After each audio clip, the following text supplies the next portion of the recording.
তো কোষ বিভাজন তিন রকম আমরা ছোটবেলায় পড়ে আসছিলাম ক্লাস 8-এ। একটা হলো অ্যামাইটোসিস, আর একটা হইলো মাইটোসিস, এবং আরেকটা হইলো মিওসিস। তো প্রথমে তাইলে আমরা এই তিনটা সম্পর্কে কিছু প্রাথমিক ধারণা নেব। মাইটোসিস কি, মিওসিস কি, এটা জানবো, দুইটার পার্থক্য কি জানবো। তারপরে পরে আমরা মাইটোসিস বিভাজনে কি কি হয় একদম এ টু জেড একটা আলোচনা করে শেষ করার চেষ্টা করবো। তো মাইটোসিস বিভাজনের 5টা ধাপ একই সঙ্গে সিরিয়ালি মনে রাখবো।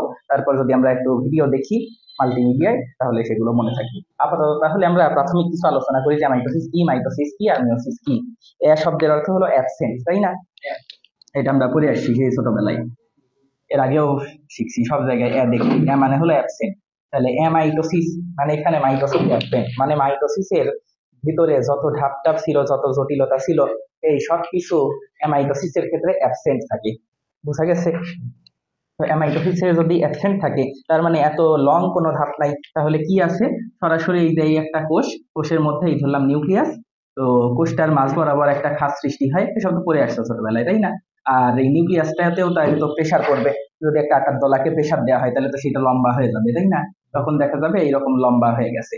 তারপর ভেতরে এই প্রেসারটা আরো বেশি যেতে থাকবে, তখন দেখা যাবে যে নিউক্লিয়াসটা আরো চিকন আর লম্বা হয়ে গেছে। তারপর এক সময় দুইটা একসঙ্গে মিলে দুইটা কোষ আলাদা হয়ে যাবে, তাই না?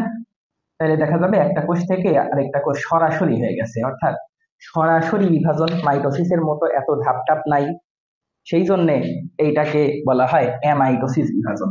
তো আর এক হিসাবে বলা হয় অ্যামাইটোসিস হলো প্রত্যক্ষ কোষ বিভাজন। কেন প্রত্যক্ষ কোষ বিভাজন? কারণ প্রত্যক্ষ শব্দের অর্থ কি? প্রত্যক্ষ শব্দের অর্থ হলো সরাসরি। প্রত্যক্ষ শব্দের অর্থ সরাসরি। অ্যামাইটোসিসের ক্ষেত্রে সরাসরি একটা কোষ থেকে দুইটা কোষ হয়ে যায়, তাই না? এই জন্য এটাকে প্রত্যক্ষ কোষ বিভাজন বলা হয়। আচ্ছা, আরেকটা বিষয় হইলো অ্যামাইটোসিস বিভাজনের ক্ষেত্রে এইটা ধরলাম এইরকম তো কোষ ছিল, একটাই কোষ, একটাই কোষ থেকে দুইটা কোষ হয়ে গেছে, তাই না? তো যেসব জীবের দেহে একটাই কোষ আছে, আমাদের দেহে তো একটা কোষ নাই, তাহলে আমাদের দেহে যদি একটা কোষ বিভাজিত হয় তাহলে আমাদের তেমন কোনো লাভ নেই, তাই না? কারণ আমাদের দেহে কয়টা কোষ আছে? 100 ট্রিলিয়ন কোষ আছে। 10^14 সংখ্যক কোষ আছে, 100 ট্রিলিয়নেরও বেশি। 100 ট্রিলিয়ন কোষের মধ্যে একটা বিভাজিত হোক না, 100টা বিভাজিত হোক না, 1000টা বিভাজিত হোক, কিছু যাই আসে না। কিন্তু যার দেহে একটাই কোষ আছে, কার দেহে একটাই কোষ থাকে? এককোষী জীব, যেমন এককোষী ছত্রাক অথবা ব্যাকটেরিয়া, অ্যামিবা। তো একটা ব্যাকটেরিয়া ধরলাম, এইটাই হলো একটা ব্যাকটেরিয়া, এরকম থাকে ব্যাকটেরিয়া, তাই না? তো এই ব্যাকটেরিয়াই যখন একটা থেকে দুইটা হয়ে যাবে, একটা কোষ থেকে দুইটা কোষ হয়ে যাবে, তার মানে কি? মানে হলো একটা ব্যাকটেরিয়া থেকে দুইটা ব্যাকটেরিয়া হয়ে যাবে, তাই না? একটা ব্যাকটেরিয়া ছিল, সেখান থেকে সরাসরি দুইটা ব্যাকটেরিয়া হয়ে গেছে। একটা ব্যাকটেরিয়া থেকে যেহেতু দুইটা ব্যাকটেরিয়া জন্ম নিতে পারছে সেই প্রক্রিয়ায়, তার মানে এখানে কি ব্যাকটেরিয়ার শুধু কোষের বৃদ্ধি হচ্ছে নাকি ব্যাকটেরিয়ার সংখ্যাও বৃদ্ধি হচ্ছে? সংখ্যাও বৃদ্ধি হচ্ছে। তাহলে এই বিভাজনটা এক কোষী জীবের ক্ষেত্রে করলে লাভ আছে, কারণ একটা কোষ থেকে দুইটা কোষ দিয়ে হয়ে যাবে, ওই জীবটাই তো একটা কোষ দিয়ে তৈরি, ওই জীবটাও একটা থেকে দুইটা হয়ে যাবে। তাহলে এক কোষী জীবের সংখ্যা বৃদ্ধি হয় অ্যামাইটোসিস প্রক্রিয়ায়। আমাদের দেহে কি এটা হয়? উন্নত উদ্ভিদের দেহে কি এটা হয়? ওই ঘুরে ফিরে এককোষী ছত্রাক, ব্যাকটেরিয়া, এইসব আদি যেসব জীব আছে তাদের দেহে হয়। এই জন্য আমাদের বইয়ে এটার আলোচনাই করে নাই, আমাদের বইয়ে আলোচনাই করছে মাইটোসিস আর মিওসিস। ওকে, তো মাইটোসিস আর মিওসিসের ক্ষেত্রে কি হয় এইটা দেখি। অ্যামাইটোসিসকে বলা হয় প্রত্যক্ষ বিভাজন। প্রত্যক্ষ মানে কি? সরাসরি। প্রত্যক্ষ মানে হলো সরাসরি, ডিরেক্ট। তাহলে পরোক্ষ কোনগুলা? মাইটোসিসও পরোক্ষ, মিওসিসও পরোক্ষ, দুইটাই পরোক্ষ, মনে রাখা লাগবে। এখন এই দুইটা পরোক্ষ বিভাজনের মধ্যে আবার ব্যতিক্রম আছে কিছু। যেমন মাইটোসিস বিভাজন আমরা তো একটা উদ্দীপক দেখছি, উদ্দীপকে সবসময় এরকম দেওয়া থাকে, 9-10-এ এইটাও ছিল মনে হয় উদ্দীপক, যে 2n থেকে যদি এরকম হয় 2n 2n, তাহলে এইটা একটা জিনিস বোঝায়। আর 2n থেকে যদি এইরকম হয় n n, দুইটাও দেওয়া থাকতে পারে, চারটাও দেওয়া থাকতে পারে, মূলত চারটা তৈরি হয়। এইরকম হলে তখন হ্যাপ্লয়েড বলা হয়, এটা দিয়ে মিওসিস বোঝায়। তো কেন এরকম দেওয়া থাকে আর কেন কি বোঝায় এটা আমরা একটু দেখি। মাইটোসিস আর মিওসিসের পার্থক্য হইল, যখন আমাদের দেহকোষের বৃদ্ধি হওয়া দরকার হয় আমাদের দেহ কোষগুলো কেমন, হ্যাপ্লয়েড না ডিপ্লয়েড? আমরা সহজ হিসাবে মনে রাখবো, নরমালি আমাদের এইটা একটা কোষ, নরমালি এইটা একটা কোষ, এই কোষের মধ্যে একটা নিউক্লিয়াস আছে এবং এই নিউক্লিয়াসের মধ্যে কয়টা ক্রোমোজোম আছে? 46টা ক্রোমোজোম আছে। মানুষের ক্ষেত্রে এই নিউক্লিয়াসের মধ্যে 46টা ক্রোমোজোম থাকে নরমালি, যদি 46টাই ক্রোমোজোম থাকে, যদি 46টা ক্রোমোজোমই থাকে, তাহলে একটা জিনিস বলা হয়। আবার যখন এখান থেকে জনন কোষ তৈরি হবে, জনন কোষ তৈরি হওয়ার সময় ক্রোমোজোম সংখ্যা কেমন হয়?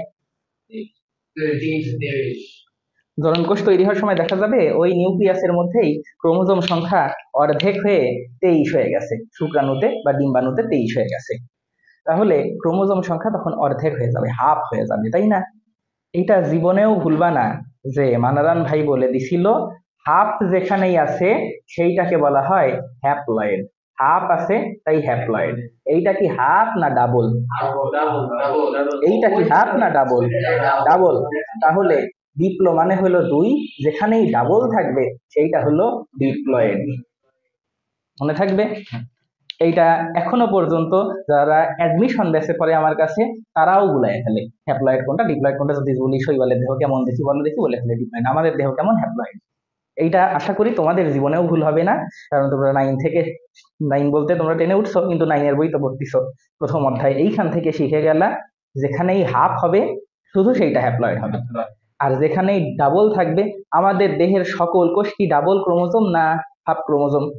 ডাবল ক্রোমোজোম, 46টা, তাই না? হাফ হবে জনন কোষ তৈরি হওয়ার সময়। তাহলে শুধু জনন কোষ তৈরি হওয়ার সময় ছাড়া আমাদের দেহের সকল সময়ের সকল কোষ ডিপ্লয়েড, কোনো হ্যাপ্লয়েডের কোনো কাহিনী নাই। বোঝা গেছে? মনে থাকবে? ওকে। তো এখন 2 ধরনের কোষ তৈরি হতে হয়। তাহলে আমাদের দেহের সকল কোষ, দেহের সকল কোষ অর্থাৎ সকল দেহ কোষ, এইটা হয় ডিপ্লয়েড, তাই না? আর জনন কোষ হ্যাপ্লয়েড। তো যখন আমাদের দেহ কোষই তৈরি করতে হবে, দেহ কোষ কখন তৈরি করতে হবে? কথা হইলো যদি কোথাও কেটে যায়, খালি বৃদ্ধির বৃদ্ধির জন্য তৈরি করতে হবে। এমনি ধরো আমার দেহেই কেটে গেছে, কোথাও কেটে একটা জায়গায় একটা ক্ষত তৈরি হয়েছে, এই ক্ষতটা পূরণ করার জন্য আবার নতুন করে দিক দিয়ে কোষ তৈরি হবে না? সেই কোষগুলো কি আশেপাশে যে কোষগুলো আছে সেই কোষগুলোর মতো হবে নাকি আলাদা হবে?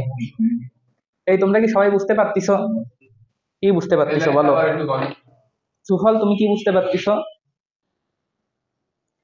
বললাম আমাদের দেহের, আমার হাতের এই জায়গাটায় কেটে গেছে, এই যে কেটে ব্লিডিং হচ্ছে, হ্যাঁ?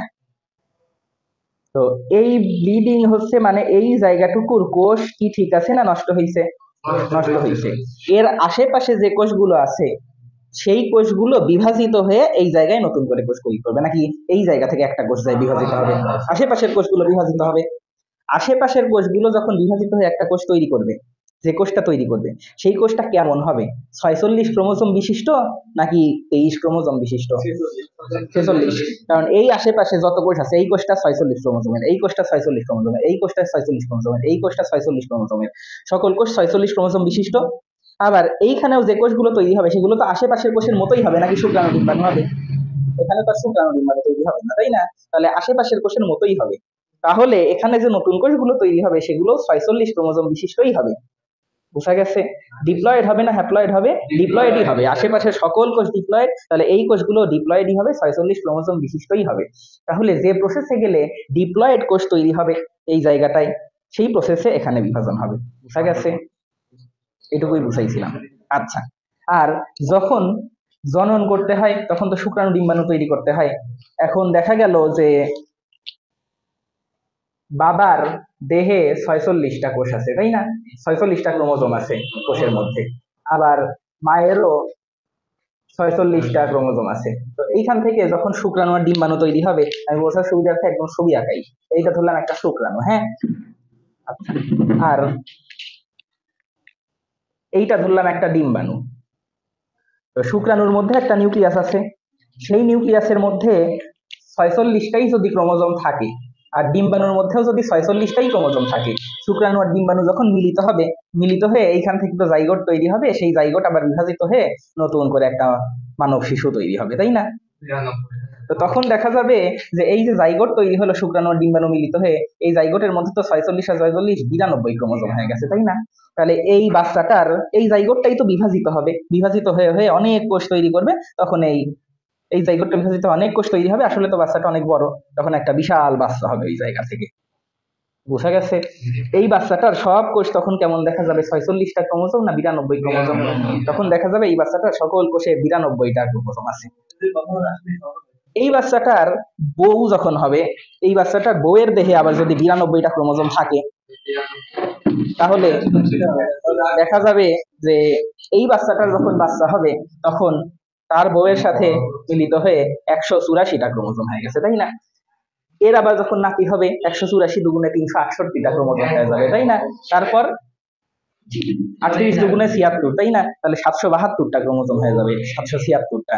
এভাবে চলতে চলতে চলতে এক সময় দেখা যাবে যে মানুষ আর মানুষ নাই, মানুষ গরিলা হয়ে গেছে, তাই না? এই দরজা টরজায় আটকেছে না, দরজা কেটে বড় করে ফেলা লাগতেছে মানুষের জন্য। তো এইটা তো তাহলে স্বাভাবিক প্রসেস না, নাকি স্বাভাবিক প্রসেস? স্বাভাবিক প্রসেস। আগেকার মানুষের অন্য কিছু ব্যাপার ট্যাপার ছিল, জেনেটিক কিছু ব্যাপার ছিল, কিন্তু ক্রোমোজোম 46টাই ছিল। ওই ক্রোমোজোম গুলো যেরকম বৈশিষ্ট্য এক্সপ্রেস করতো, তোমার ক্রোমোজোম সেই রকম এক্সপ্রেস করে না। এই আচ্ছা, যাই হোক, আপাতত তাহলে মনে রাখা লাগবে যে 92 যাতে না হয়, এর যে বাচ্চা হবে জাইগোট হবে, জাইগোট থেকে আবার পরবর্তীতে বাচ্চা হবে, সেখানেও যাতে ক্রোমোজোম সংখ্যা মানুষের মতোই 46ই থাকে, সেই জন্যে আল্লাহ সিস্টেম করে দিছে যে বাবার সব কোষে 46টা ক্রোমোজোম ঠিক আছে, কিন্তু যখনই বাবার শুক্রাণু তৈরি হবে, যখনই শুক্রাণু তৈরি হবে অটোমেটিক ক্রোমোজোম সংখ্যা অর্ধেক হয়ে 23 হয়ে যাবে। আবার মায়ের সব কোষে ক্রোমোজোম সংখ্যা 46 ঠিক আছে, কিন্তু যেই মায়ের ডিম্বাণু তৈরি হবে যখনই, তখন অটোমেটিক ক্রোমোজোম সংখ্যা কমে 23 হয়ে যাবে। তারপর শুক্রাণু আর ডিম্বাণু মিলিত হয়ে যেই জাইগোট হবে, জাইগোটে ক্রোমোজোম সংখ্যা আবার 46 হবে, জাইগোটটা আবার যে বিভাজিত হবে তখন বাচ্চার থেকে ক্রোমোজোম সংখ্যা 46 হবে। It's a miracle. কারণ আল্লাহ হিসাব এইভাবেই সিস্টেম গুলো সেট করছে, যখনই শুক্রাণু তৈরি হবে দেহের সব কোষ 46, কিন্তু শুক্রাণুটা তৈরি হওয়ার সময় 23 হয়ে বের হবে, আর ডিম্বাণুটা তৈরি হওয়ার সময় 23 হয়ে বসে থাকবে। যখন ওই শুক্রাণু গিয়ে মায়ের ডিম্বাণুর সাথে মিলিত হবে তখন 23 আর 23 46 হয়ে বাচ্চাটা আবার 46 হয়ে যাবে। বুঝা গেছে?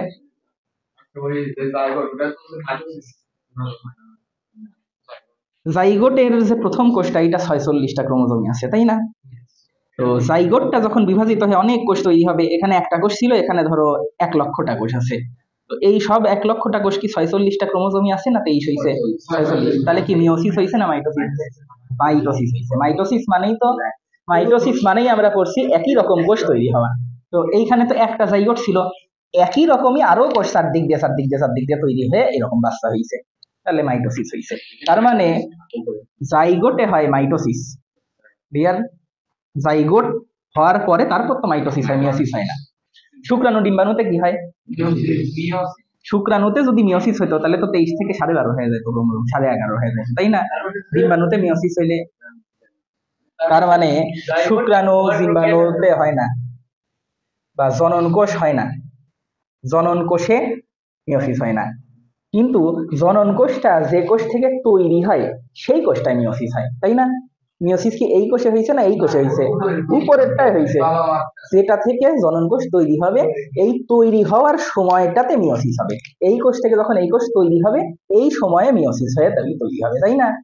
তাহলে কখনোই পরীক্ষায় ভুল করে লেখা যাবে না, এটা অ্যাডমিশন ব্যাচের ছাত্ররা এখনো ভুল লেখে, জনন কোষে মিওসিস হয়। জনন কোষে মিওসিস হলে তো ক্রোমোজোম 11.5 হয়ে যাওয়ার কথা, তাই না?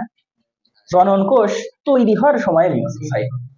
তাহলে কোন কোষে মিওসিস হয়? এই কোষে। এই কোষের নাম কি ভাই? এই কোষের নাম হলো জনন কোষ, তৈরি হয়েছে এখান থেকে, তাই এটার নাম হলো জনন কোষের মা। জনন কোষের মা, বইয়ের ভাষায় বললে জনন মাতৃকোষ। জনন মাতৃকোষ এই শব্দটা আমরা অনেক শুনছি, তাই না? কিন্তু মনে থাকবে না, কিন্তু এখন মনে থাকবে আশা করি। এইটার নাম হলো জনন মাতৃকোষ, মানে এইখান থেকে জনন কোষ তৈরি হবে, আর তৈরি হওয়ার সময় মিওসিস হবে। তাহলে এখন একটা প্রশ্নের উত্তর দাও, মিওসিস কি জনন কোষে হয় না জনন মাতৃকোষে হয়? জনন মাতৃকোষে হয়, তাই না? আর মাইটোসিস জাইগোটে হয়। আর এখানে তো মিলিত হয়েছে, জাস্ট এটাকে বলা হয় নিষেক। নিষেক হয়েছে, এখানে কোনো বিভাজন হয়নি। বোঝা গেছে? খালি মিলিত হয়েছে, মিলিত হলে তো আর বিভাজন হয় না, হিসেব তো খালি মিলিত হওয়া শুক্রাণু ডিম্বাণু। ক্লিয়ার? এখন আমরা আজকে লাস্ট একটা জিনিস দেখবো। হ্যাঁ, 46 থেকে এই যে হুট করে 23 হয়ে যাচ্ছে, 46 থেকে হুট করে 23 হয়ে যাচ্ছে, হুট করে কিভাবে 23 হয়ে যাওয়া সম্ভব? নিশ্চয়ই একটা প্রসেস আছে, তাই না?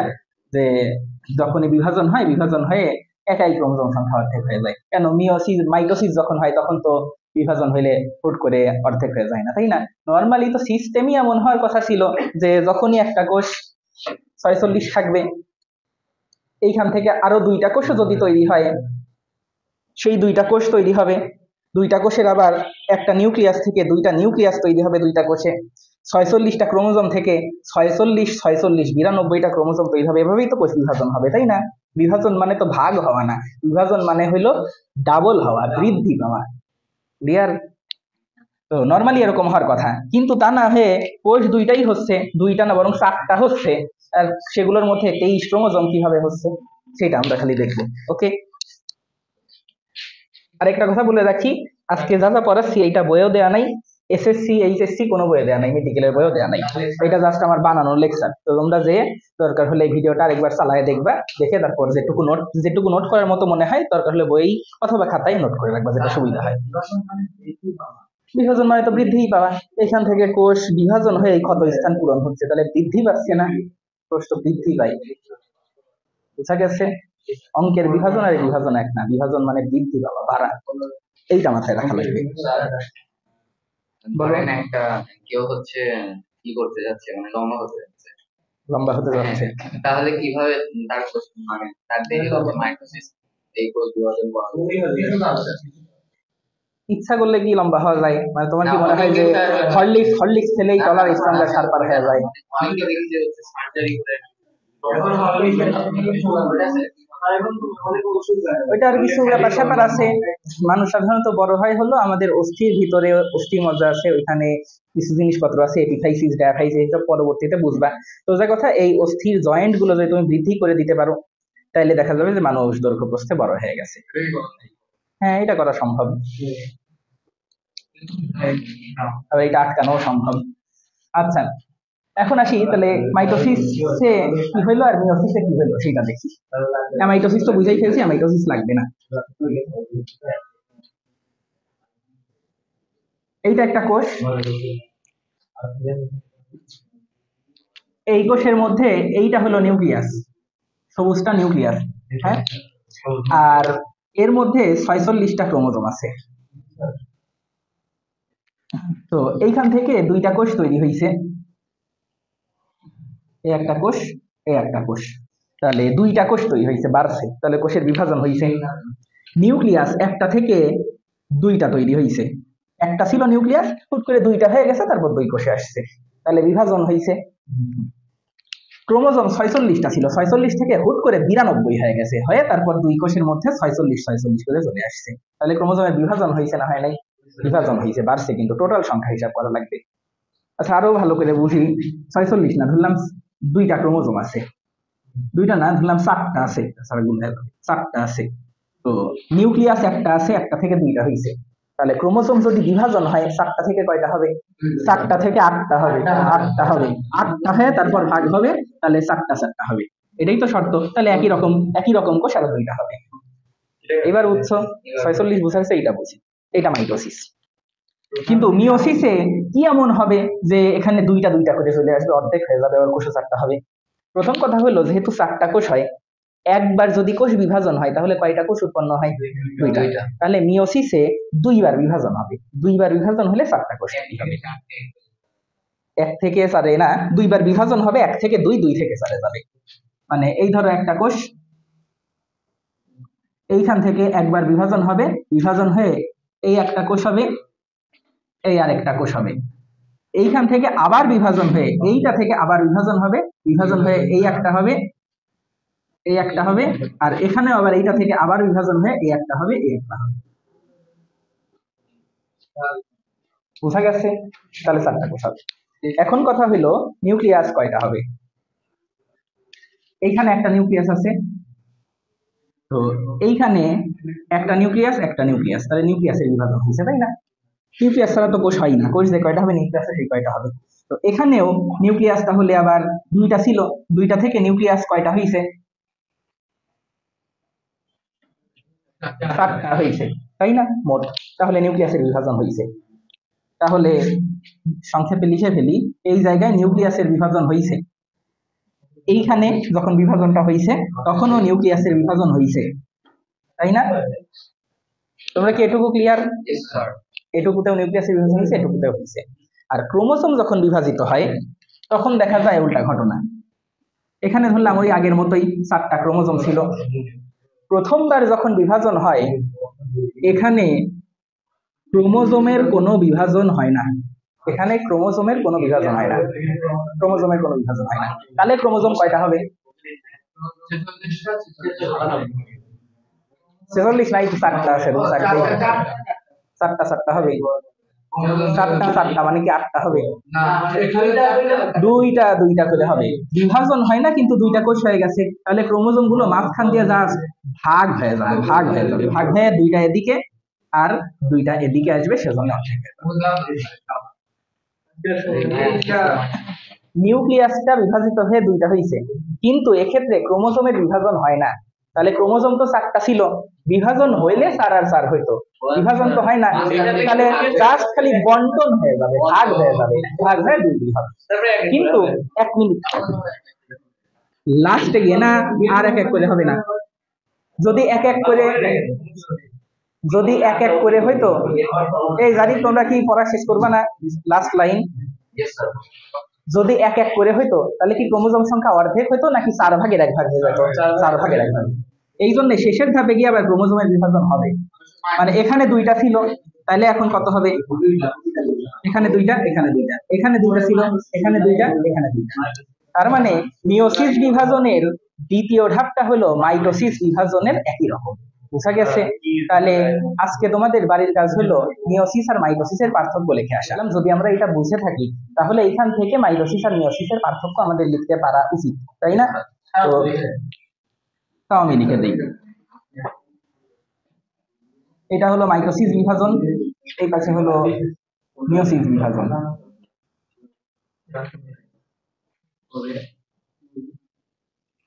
আমি শুধু পার্থক্য কি কি দিয়ে লিখবা এটা লিখে দেই, বৈশিষ্ট্য লিখে দেই। হ্যাঁ, পার্থক্যের বিষয়।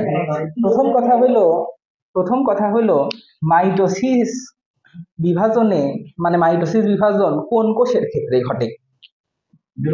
দেহকোষ। আর মিওসিস বিভাজন জনন মাতৃকোষে ঘটে। তাহলে মাইটোসিস বিভাজন দেহকোষে ঘটে, মিওসিস বিভাজন জনন মাতৃকোষে ঘটে। দ্বিতীয় পয়েন্ট হলো, তোমরা এই পয়েন্টগুলো লিখে নাও, পার্থক্যের বিষয়গুলা, তারপর বাকিটা বাড়িতে কইরো। দ্বিতীয় পয়েন্ট হলো মাইটোসিস বিভাজনে কোন কোষ তৈরি হয়? উত্তর হবে দেহকোষই তৈরি হয়। কিন্তু মিওসিস বিভাজনে কোন কোষ তৈরি হয়? জনন কোষ তৈরি হয়, তাই না? এইটা। তারপরে কোষের বৈশিষ্ট্য কেমন?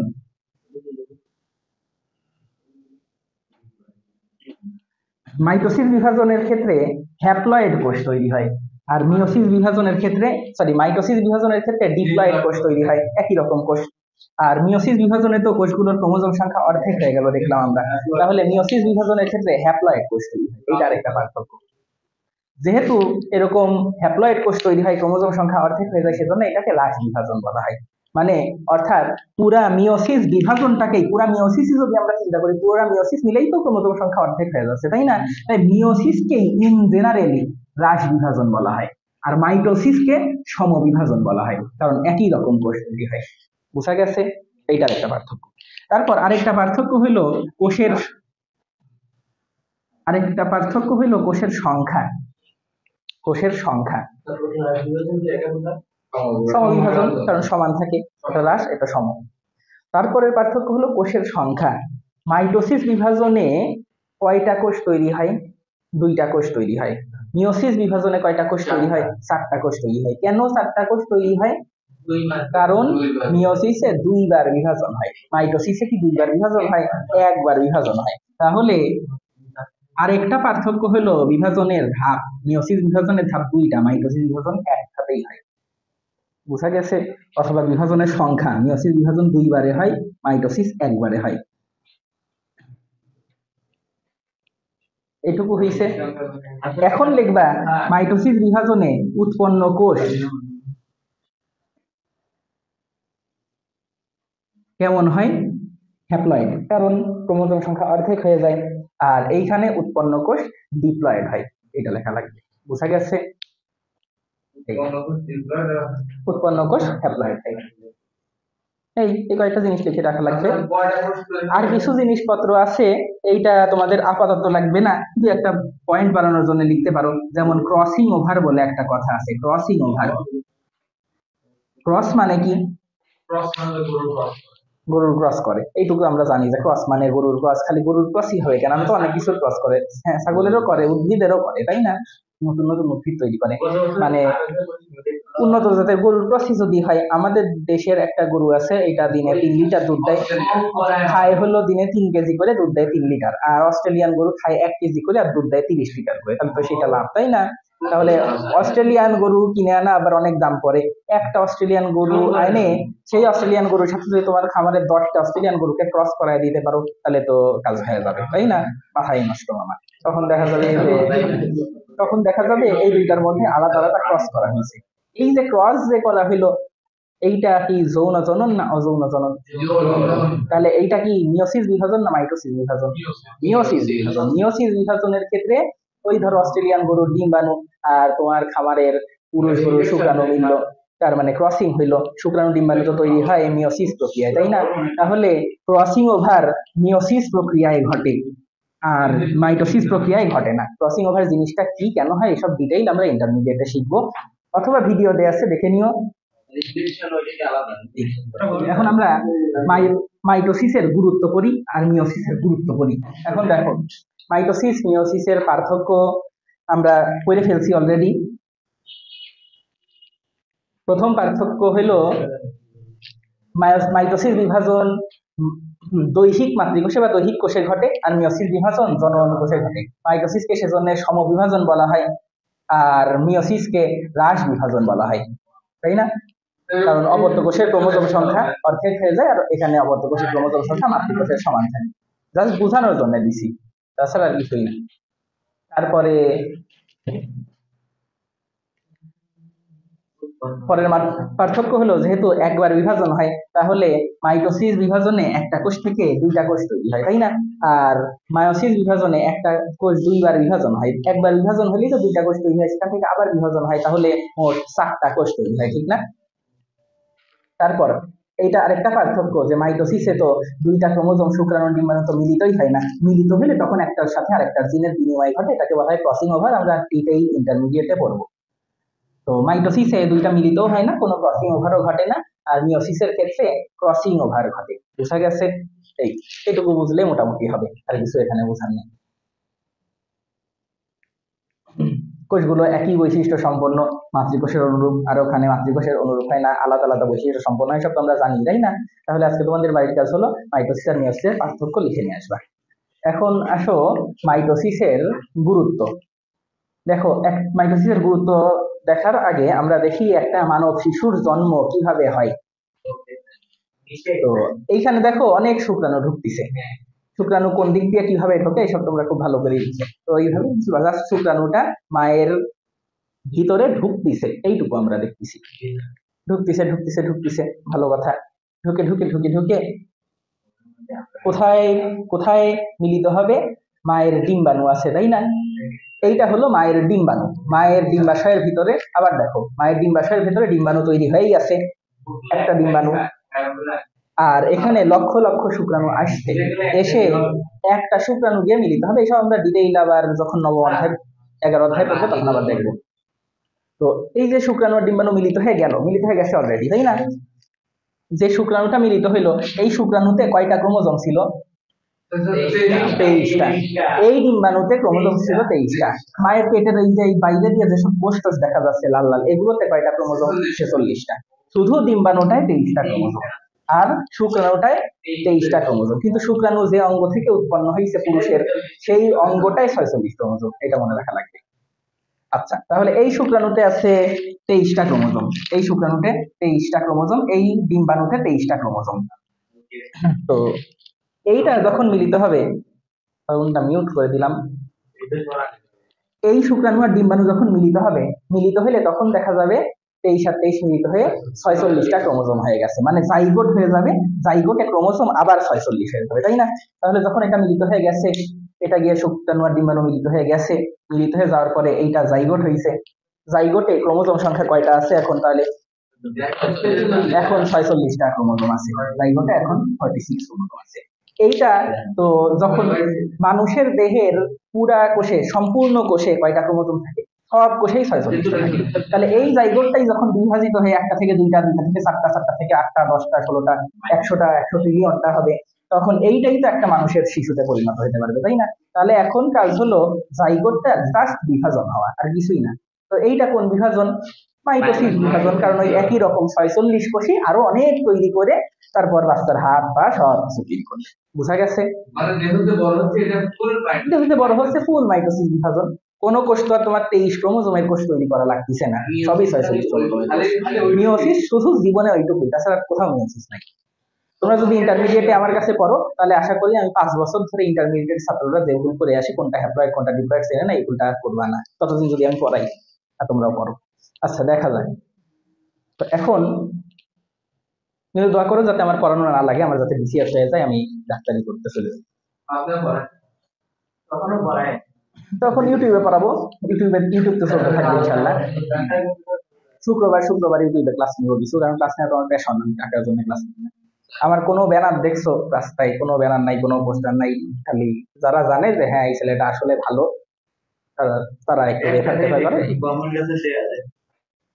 ও হ্যাঁ, ওইটা মডেল টেস্ট, কোনো এক মডেল টেস্টের রুটিন দেওয়া ছিল। হ্যাঁ, এইটা হলো আমরা বুঝবো কিভাবে যে শুক্রাণু ডিম্বাণু মিলিত হয়েছে মায়ের পেটের মধ্যে? ডাক্তার কিভাবে বুঝবে? আলট্রাসোনোগ্রাম করবে, তাই না? আলট্রাসোনোগ্রাম করলে তখন এইরকম দেখা যাবে 8 সপ্তাহের একটা বাচ্চা হয়েছে, এই যে ছোট ছোট ছোট ছোট কিছু উৎপন্ন হয়েছে। আমি টেনে দেই, তত টাইম নাই, 9, 10 সপ্তাহ, 11 সপ্তাহ, 12 সপ্তাহ। যখন 12 সপ্তাহ হয়ে যাবে তখন দেখো মানুষের আকার আকৃতি কিছু বোঝা যাচ্ছে। আসলে আরো আগেই বোঝা যায়, 8 সপ্তাহেই বোঝা যায়। 8 সপ্তাহের ভ্রূণের একটা নাম আছে, এটাকে ফিটাস বলি আমরা। এসব আমরা প্রজনন অধ্যায়ে পড়বো ডিটেইল।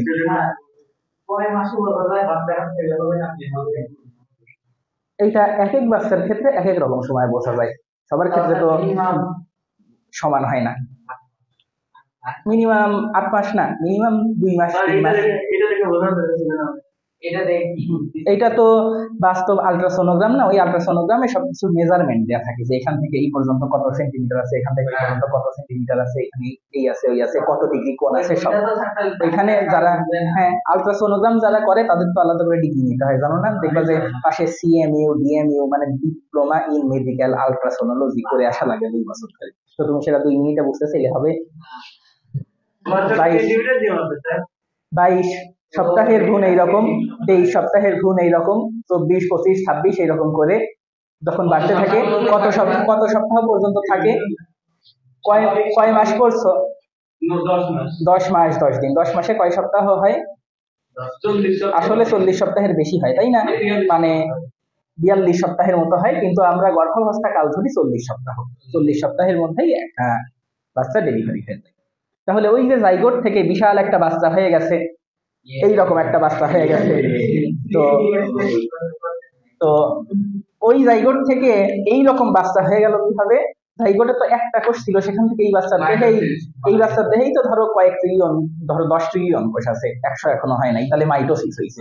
তাহলে এই বাচ্চা আবার বড় হবে কিভাবে? এই বাচ্চা আবার বড় হবে, এই বাচ্চার কোষে যে 10 ট্রিলিয়ন কোষ আছে, এই কোষগুলো থেকে 100 ট্রিলিয়ন কোষ হয়ে যাবে। বুঝা গেছে? ওকে, তাহলে এই বাচ্চার দেহে এখন কি হবে? মাইটোসিস না মায়োসিস? তাহলে মাইটোসিসের কয়টা গুরুত্ব আমরা পাইছি? একটা হইলো জাইগোটের বিভাজন হয়, তাই না? আরেকটা হলো ছোট শিশু যখন হয়ে গেছে সেই শিশু আবার বৃদ্ধি হয় মাইটোসিসের মাধ্যমে, তাই না? আর আরেকটা হলো দেহকোষ, সকল দেহকোষ তৈরি হয় মাইটোসিসের মাধ্যমে। ওকে, তাহলে আমরা 3-4টা গুরুত্ব পাইছি, আরো গুরুত্ব দেখি আছে। আচ্ছা, এই বাচ্চা তো এখন ঘুম পাড়ায় দিবে, ওর মার দেখে লাভ নাই আমাদের। হ্যাঁ, বাচ্চা ঘুমান। তাহলে আমরা না, এটা পরে। এখন আমরা এই বাচ্চাটা একটু বড় হয়ে গেছে, বড় হওয়ার পরে এই বাচ্চা অকাম করতেছিল, খেলতেছিল, তারপর দেখা গেছে অকাম করতে করতে ওর ওই মা আবার এখানে স্ত্রী রেখে গেছিল, তখন এই বাচ্চার হাতে কারেন্টের শক লেগে গেছে। এখন এই বাচ্চার হাতে তো সমস্যা, এই জায়গা তো এই জায়গায় ফোসকা পড়ে গেছে। ফোসকা পড়া মানে কি? ফোসকা পড়া মানে ওখানকার সেল, ওখানকার কোষগুলো নষ্ট হয়ে গেছে। তাহলে এই কোষগুলো রিপেয়ার করার উপায় কি? এই যে এই জায়গাটা বাচ্চার এই জায়গাটা পুড়ে গেছিল, কোষ টোষ নষ্ট হয়ে গেছিল, হাতের অন্য সব কোষ ঠিক আছে, এই জায়গা নষ্ট হয়েছে। তাহলে এই জায়গার যে কোষগুলো হবে সেই কোষগুলো কি আশেপাশের কোষের মতোই হবে নাকি আলাদা রকম হবে? আশেপাশের কোষের মতোই হবে। আশেপাশের কোষগুলো যদি 46 ক্রোমোজোমের হয়, 46 ক্রোমোজোমের হয়, তাহলে এইখানে যে কোষগুলো হচ্ছে এই কোষগুলো 46 ক্রোমোজোমে হওয়া লাগবে। 46 ক্রোমোজোম থেকে 46 ক্রোমোজোমেরই কোষ বানানোর উপায় কি? মাইটোসিস। তাহলে মাইটোসিসের আরেকটা গুরুত্ব হইলো এটা যে কোনো ক্ষত স্থান পূরণ করতে সাহায্য করে। কারণ ক্ষত স্থানে কোথাও যদি কেটে যায় তাহলে তো ওই একই রকম কোষ দিয়ে আবার তৈরি করা লাগবে, তাই না? তাহলে মাইটোসিসের আরেকটা গুরুত্ব হলো ক্ষত স্থান পূরণ। ওই একই রকম কোষই এখানে সৃষ্টি হয়ে যায়, তাহলে ক্ষত পূরণ হয়ে যায়। ক্লিয়ার? তাহলে আমরা আজকে মাইটোসিসের গুরুত্ব পড়ছি, আর মাইটোসিস মিয়োসিসের পার্থক্য শিখছি, আর মিয়োসিসের গুরুত্ব শুক্রাণু তৈরি করা, ডিম্বাণু তৈরি করা। শুক্রাণু ডিম্বাণু যদি তৈরি না হইতো, মানে একই রকম কোষই যদি আবার হইতো, ধরো আবারও 46টা ক্রোমোজোমের কোষই আছে, তারপর এখান থেকে 46ই আছে, তখন দেখা যেত যে প্রজাতির বৈশিষ্ট্য চেঞ্জ হয়ে গেছে। এটাই তো আমরা দেখছিলাম, তাই না? এটা আমরা দেখছিলাম যে হ্যাঁ 184 হয়ে যায়, তারপর সেখান থেকে 368 হয়ে যায়, এভাবে বাড়তে বাড়তে একসময় মানুষ তো আর মানুষ থাকবে না, গরিলা হয়ে যাবে। তাহলে প্রজাতির বৈশিষ্ট্য ঠিক আছে কিভাবে? মিয়োসিসের কারণে প্রজাতির বৈশিষ্ট্য ঠিক আছে, এটা মনে রাখা লাগবে। আর ক্রসিং ওভার হয়। ক্রসিং ওভার মানে কি? শুক্রাণু আর ডিম্বাণুর মধ্যে জিনের বিনিময় হয়। যদি এরকম শুক্রাণু ডিম্বাণু মিলিত হয় তাহলে কি নতুন বৈশিষ্ট্য বা বৈচিত্র্য সৃষ্টি হয় নাকি হয় না?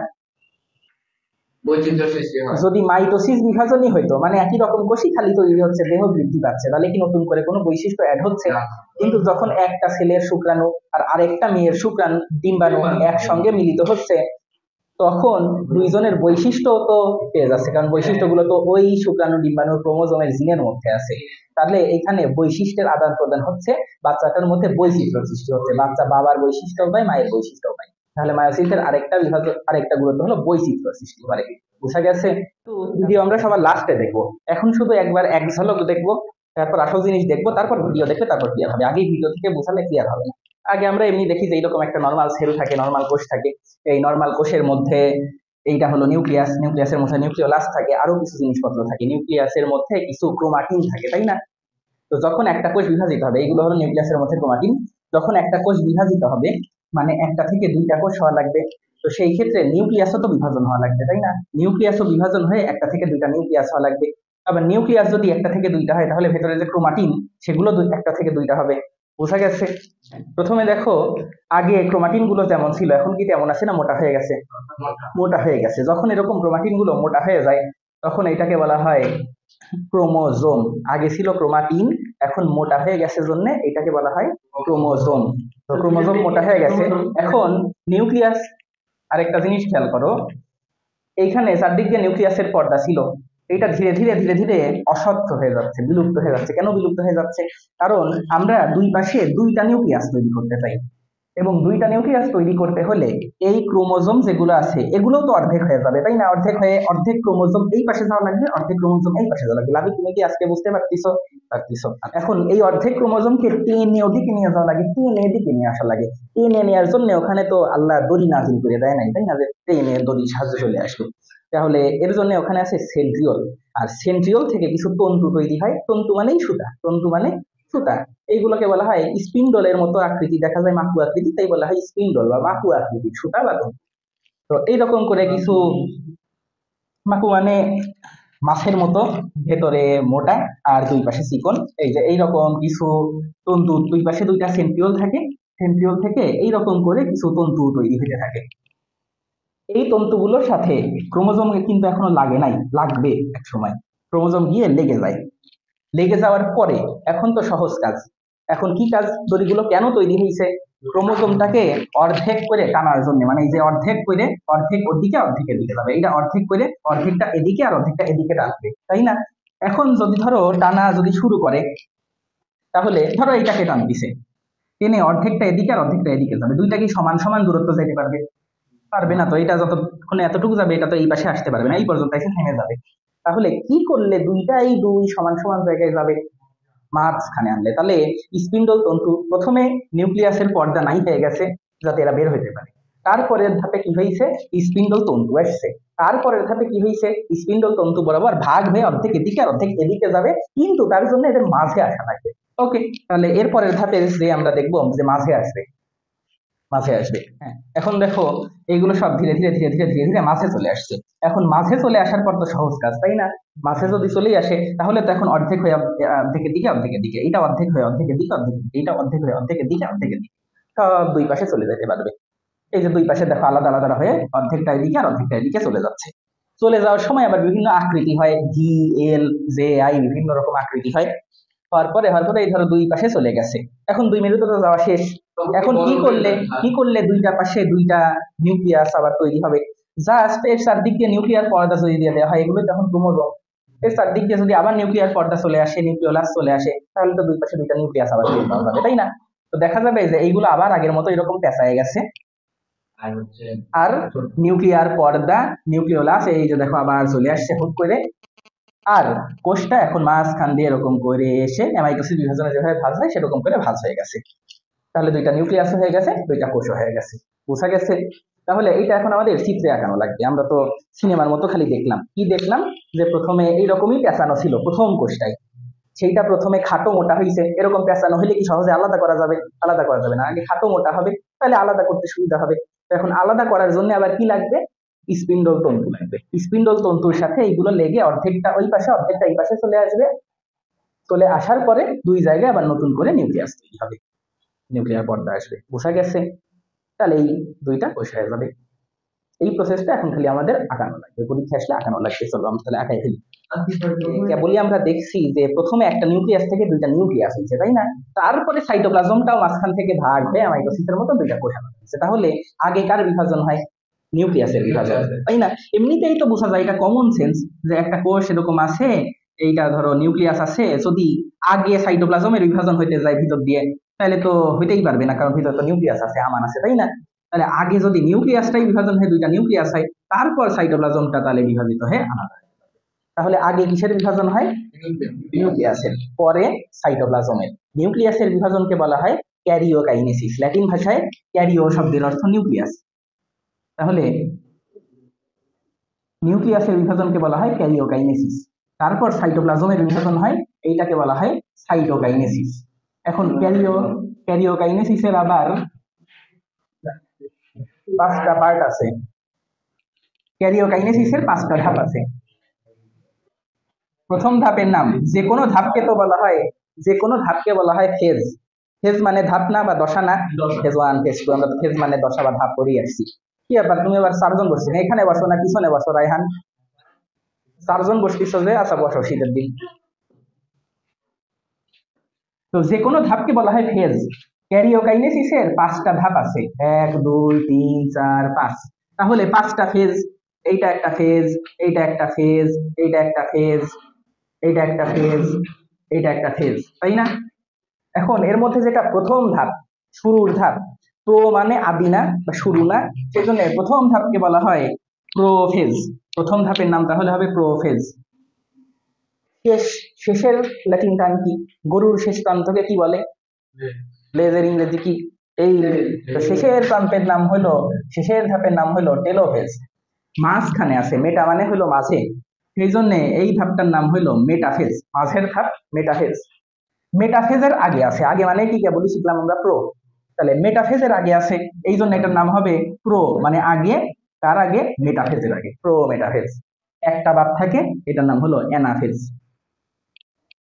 তাহলে প্রথম ধাপ, সেজন্য প্রোফেজ। তারপরে ধাপ মেটাফেজের আগে, মানে মাঝের ধাপের আগে, সেই জন্য প্রোমেটাফেজ। তারপর একটা মাঝে, তাই মেটাফেজ। আর শেষে থাকে হলো গরুর লেজ, সেজন্য শেষেরটা হলো টেলোফেজ। মনে থাকবে? আমরা কিছু জিনিস কমন সেন্স দিয়ে চিন্তা করি, যে আমরা তো ক্যারিওকাইনেসিসের প্রথম ধাপ করতেছি, প্রোফেজ, সাইটোপ্লাজমের বিভাজন পরে। তো ক্যারিওকাইনেসিসে কি হবে? এটা ধরলাম একটা কোষ, কোষের মধ্যে আছে নিউক্লিয়াস, এটা হলো নিউক্লিয়াস। তো আগে এত বড় না, আগে একটু ছোট করে রাখাই। এটা ধরলাম ছোট একটা নিউক্লিয়াস। তো এইটা যখন ভাগ হবে, প্রোফেজ মানে পুরো ক্যারিওকাইনেসিস। ক্যারিওকাইনেসিসের কাজ হলো যে নিউক্লিয়াসটা ভাগ হয়ে একটা থেকে দুইটা নিউক্লিয়াস হবে, তাই না? তো এইটা যদি ভাগ হয়ে যায় মাঝখান দিয়ে, তাহলে কি আর সাইজ এরকম থাকবে না, ছোট হয়ে যাবে, ছোট সাইজ হয়ে যাবে। তো এইটা যখন আবার আবার পরবর্তীতে একসময় তো ভাগ হবে না এক সময় দিয়ে, তাই না? তখন তো তাহলে নিউক্লিয়াসের সাইজ আরো ছোট হয়ে যাবে। তাহলে কি করলে সাইজ ছোট হবে না? প্রথমেই যদি এইটা বিভাজিত হওয়ার সময় যদি নিউক্লিয়াসটা বড় হয়ে যায়, তাহলে তারপর যদি বিভাজিত হয়, তাহলে সাইজ মোটামুটি বিভাজনের পরেও বড়ই থাকবে, আগের মতো থাকবে, তাই না? তাহলে একটা বৈশিষ্ট্য হলো যে প্রোফেজের ক্ষেত্রে নিউক্লিয়াসকে বড় করতে হবে। তাহলে কি সুবিধা হবে? পরবর্তীতে বিভাজনের পরে তো সাইজ ঠিক থাকবে। তাহলে এইটা হলো প্রোফেজের 1 নাম্বার বৈশিষ্ট্য, যে নিউক্লিয়াস বড় হয় সাইজে। 2 নাম্বার হইলো নিউক্লিয়াস যখন ভাগ হবে, নিউক্লিয়াস যখন ভাগ হয়ে দুইটা নিউক্লিয়াসে পরিণত হবে, তখন নিউক্লিয়াস কি একাই ভাগ হবে, না নিউক্লিয়াসের ভেতরে যে জিনিসপত্রগুলো থাকে সেগুলোও ভাগ হবে? নিউক্লিয়াসের ভিতরে নিউক্লিয়াসের ভিতরে জিনিসপত্র কি থাকে? এই যে এইরকম এরকম ক্রোমাটিন থাকে, ক্রোমাটিন, তাই না? আর নিউক্লিওলাস থাকে এখানে একটা। তাহলে এরাও ভাগ হবে, যেটা মিশে গেছে নিউক্লিওলাস সবুজ দিয়ে থাকে। তাহলে ক্রোমাটিন থাকে, তো ক্রোমাটিন গুলোকে ভাগ করা মুশকিল, কেবলই আমরা দেখলাম, তাই না? সেই জন্য এগুলোকে যদি আমরা খাটো আর মোটা বানাই, তাহলে এগুলোকে ভাগ করা সহজ। আগে এইরকম করে কিছু খাটো মোটা হয়, ধরো আমি বোঝানোর সুবিধার্থে 4টা আঁকলাম, বইও 4টা করে আঁকা থাকে, তোমরা বেশি কম আঁকলেও সমস্যা নেই, কিন্তু 4টা আঁকলে আঁকতে দেখতে সুন্দর হয়। তো এখন আসতেছি সবগুলোর উত্তর, প্রশ্ন উত্তর পরে করতেছি। এখন দেখো, এইটা ভাগ হওয়া আরো কখন সহজ হবে? যদি এইটা আবার লম্বা লম্বি দুইটা ভাগে ভাগ হয়, তাহলে তো অর্ধেকটা ওই পাশে আর অর্ধেকটা এই পাশে যেতে পারবে, কেবল খাটো আর মোটা হয়েছে। তো এখন এইটা আরো একটু চেঞ্জ হয়।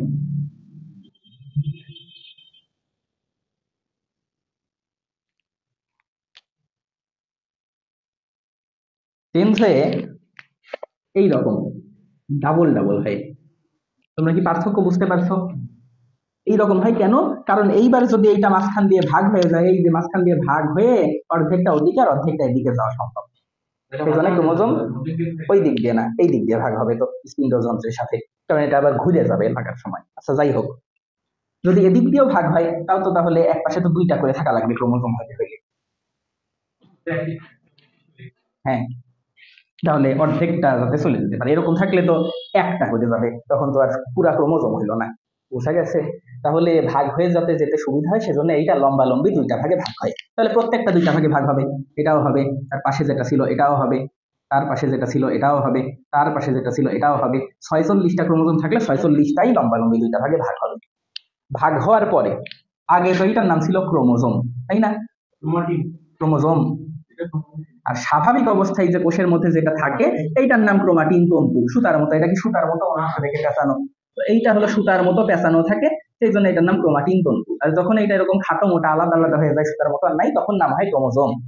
তারপরে ক্রোমোজোম যখন আবার লম্বা লম্বি দুইটা ভাগে ভাগ হয়, তখন এই ক্রোমোজোমের এই যে এক একটা যে বাহু, এক একটা ভাগ, এই এক একটা ভাগকে বলা হয় ক্রোমাটিড। এক একটা ভাগকে বলা হয় ক্রোমাটিড। তাহলে এখানে কি কি কাজ হলো?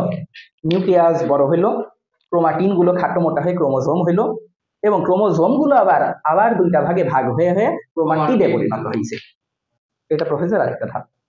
আচ্ছা, এখন তোমাদের মাথায় কি এইটা আসতেছে না যে আগে পেঁচানো ছিল, হুট করে খাটো আর মোটা হয়ে গেল, ইচ্ছা মতো কেমনি? এই তো কথা। যদি কোনো সুতাকে আমরা গ্লাসের মধ্যে পানিতে ভিজায় রেখে দেই, তাহলে সুতাটা কেমন থাকবে? জড়ায় পাল্টায় কিলবিল করতে থাকবে না? কিন্তু যদি আমরা পানি ফেলে দেই, রোদে শুকাই, শুকায় পাকাই, তাহলে সেটা সুন্দর সুন্দর দড়ির মতো হয়ে যাবে, আর পেঁচানো থাকবে না, তাই না? তার মানে এই সুতাগুলো যখন ছিল এই অবস্থায়, তখন কি ভিতরে এটা পানির মধ্যে দ্রবীভূত আছে না নাই? আছে। এই জন্য এটা জড়ানো পাল্টানো আছে, পেঁচানো আছে। আর এই অবস্থায় পানি সব বের হয়ে গেছে, এই জন্য এটা একাই খাটো আর মোটা হয়ে গেছে। বোঝা গেছে? তাহলে পানি বের হয়ে গেছে, মানে এই কোষ থেকে আরেকটা বৈশিষ্ট্য হলো ভেতর থেকে পানিগুলো সব বের হয়ে গেছে, তারপরে এটা এরকম হচ্ছে। এই যে পানিতে বের হয়ে যাচ্ছে, পানি বের হয়ে যায়, এটাকে কি বলে? বের হওয়া বা বিয়োগ হওয়া, এটাকে বিয়োজন বলে না? তাহলে প্রোফেজ ধাপেরই আরেকটা বৈশিষ্ট্য হলো এখানে পানি বিয়োজন হয়। তোমাদের ভয় পাওয়ার কোনো কারণ নাই যে প্রোফেজেই এতগুলো বৈশিষ্ট্য, তাহলে বাকিগুলো পড়তে অনেক হয়ে যাবে। বাকি সব ধাপ মিলে প্রোফেজের মতো আর বৈশিষ্ট্য নাই, কারণ এক প্রোফেজেই আমরা দেখছি 3টা চিত্র আঁকানো লাগছে, তাই না? কি কেন? কারণ নিউক্লিয়াস বড় হয়েছে সেটা দেখানো লাগছে, পানি বিয়োজন হয়েছে, পানি বিয়োজন হইলে আবার ক্রোমাটিন গুলো আর পেছানো থাকবে না, খাটো আর মোটা হওয়া লাগবে, সেটাও দেখানো হয়েছে। আবার খাটো আর মোটা হয়ে শেষ না, ক্রোমাটিডেও পরিণত হয়ে গেছে, লম্বা লম্বি দুটা ভাগে থাকবে, এত কিছু কাজ হয়। তাহলে ধাপটা লম্বা হবে না, এই জন্য তো 3টা চিত্র আঁকানো লাগছে। এই জন্য আরেকটা এমসিকিউ হইলো মাইটোসিস বিভাজনের সবচেয়ে দীর্ঘস্থায়ী ধাপ প্রোফেজ। বুঝা গেছে? এটা যদি বুঝতে পারি পরের গুলো একদম সহজ, কারণ পরে আমরা জানি কিভাবে সিনেমায় দেখছি, তাই না? কি দেখছি বলো দেখি, তুমি চলে যাও। এখন কি করা লাগবে? এই যে অর্ধেকটাকে ভাগ করে, আচ্ছা এই দিক দিয়ে ভাগ, তোমাদের বুঝতে অসুবিধা হচ্ছে, ধরো এইটুকুই এরকম এরকম ভাগ হয়ে অর্ধেক এই পাশে অর্ধেক এই পাশে চলে আসবে, তাই না? তাহলে দুই পাশেই ক্রোমোজোম চলে যাবে, 4টাই ভাগ হয়ে হয়ে অর্ধেকটা এদিকে অর্ধেকটা ওদিকে চলে যাবে। তাহলে দুই দিকেই আমাদের 2টা নিউক্লিয়াস বানানো সুবিধা হবে। এখন নিয়ে যাওয়ার জন্য আবার কাকে লাগবে? সেন্ট্রিওল। সেন্ট্রিওল থেকে কি তৈরি হবে? দড়ির মতো স্পিন্ডল। এই তাহলে আঁকায় ফেলো। তাহলে পরের ধাপ মেটাফেজের আগের ধাপ, সেজন্য এটার নাম প্রোমেটাফেজ।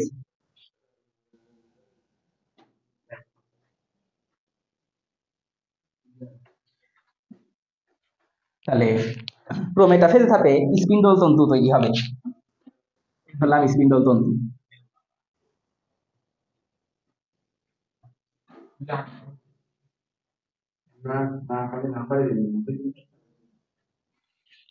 পরীক্ষায় তো আসবেই এভাবে যে চিত্র আঁকাও, বর্ণনা নাও আসতে পারে। এখন দেখো, না কোনো সংখ্যা নাই, কিন্তু তোমার জন্য সুবিধা হবে তুমি যদি মাঝে একটা দাও, তারপর এপাশে 3টা এপাশে 3টা এইভাবে দাও, তারপর ক্রোমোজোম বসানোর দাও। এখন দেখো এখানে কি হবে, অর্ধেকটা এদিকে অর্ধেকটা এদিকে চলে যাবে, তাই না?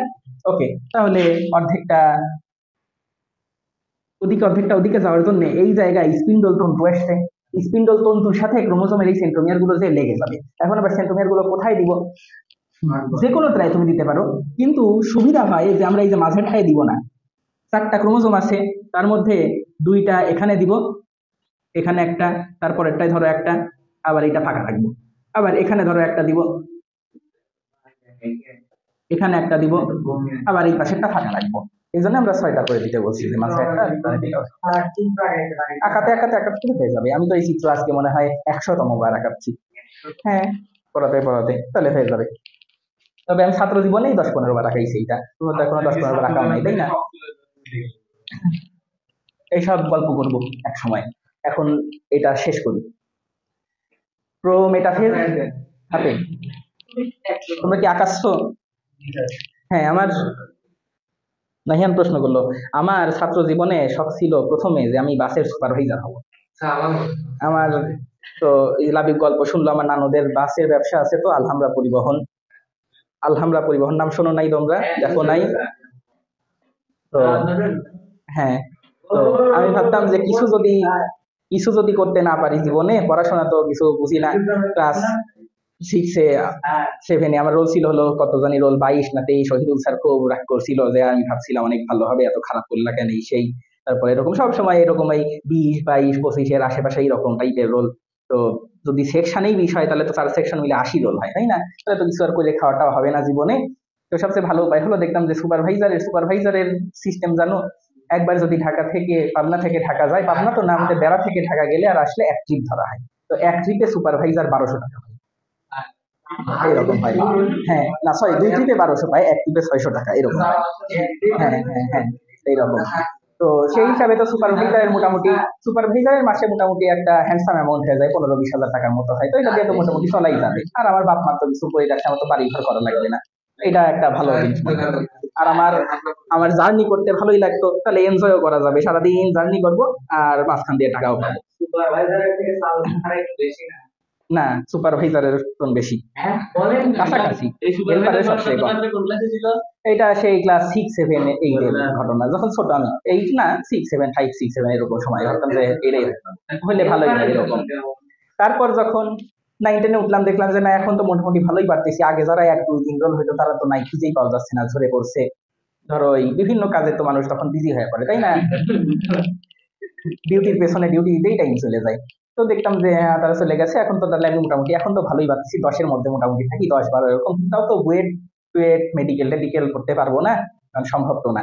তো তাহলে কি করা যায়, মানুষজন জিজ্ঞেস করলে আমি বলতাম যে আমি রাজশাহী ভার্সিটি করবো, এটা আমার টার্গেট। রাজশাহী ভার্সিটিতে আমি গেছি, অনেক সুন্দর ক্যাম্পাস, নাচতে না জানলে উঠান বাঁকা যেরকম সেই রকম। রাজশাহী ভার্সিটির তো অনেক সুন্দর ক্যাম্পাস, ওইটা দেখে আমি প্রেমে পড়ে গেছি রাজশাহী ভার্সিটিতে। আমি রাজশাহী ভার্সিটিতেই পড়বো, ঢাকা ভার্সিটি চান্স পাইলেও পড়বো না। তারপর এক সময় দেখলাম যে আমার একজন বড় ভাই ছিল, আমার বাবার ছাত্র আর কি, এখন তার বিসিএস হয়ে গেছে, বিসিএস ক্যাডার নাম। তো আমাকে একদিন বুঝাইলো, আমার মনে আছে যে বুয়েটে তো প্রায় 1200 সিট, তো আর মেডিকেলে 4000 সিট, তাহলে তো 5200 স্টুডেন্ট চলে গেল। তারা এখানে চান্স পেলো না, বুয়েটে চান্স না হলে সিটে রুয়েট আছে, এগুলোতে পড়বে। মেডিকেলে চান্স না পাইলে প্রাইভেট মেডিকেলে দরকার হলে পড়বে, কিন্তু ভার্সিটিতে তো সচরাচর পড়তে চায় না অনেকেই।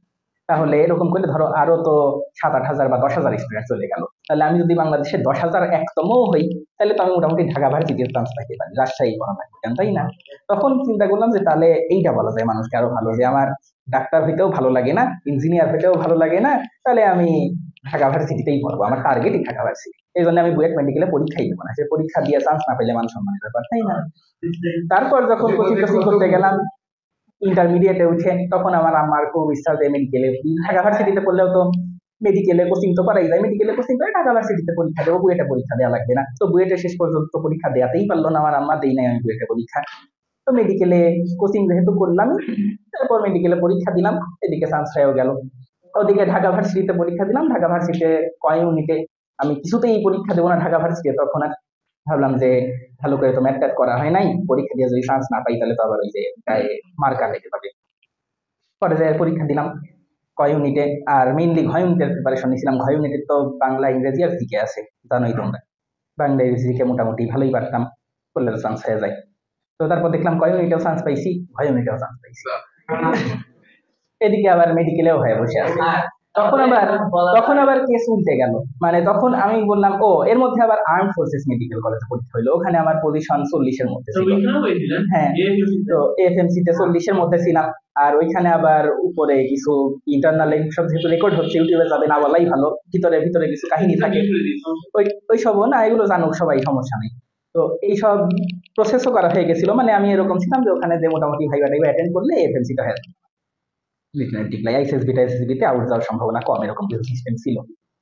তো এখন খেলা ঘুরে গেল, এখন আমার আম্মা চাই যে আমি ঢাকা ভার্সিটিতে ইংরেজিতে বলি, ইংরেজিতে ইংরেজি চয়েস দিছিলাম, ইংরেজিতেই চান্স হয়ে যাচ্ছিল।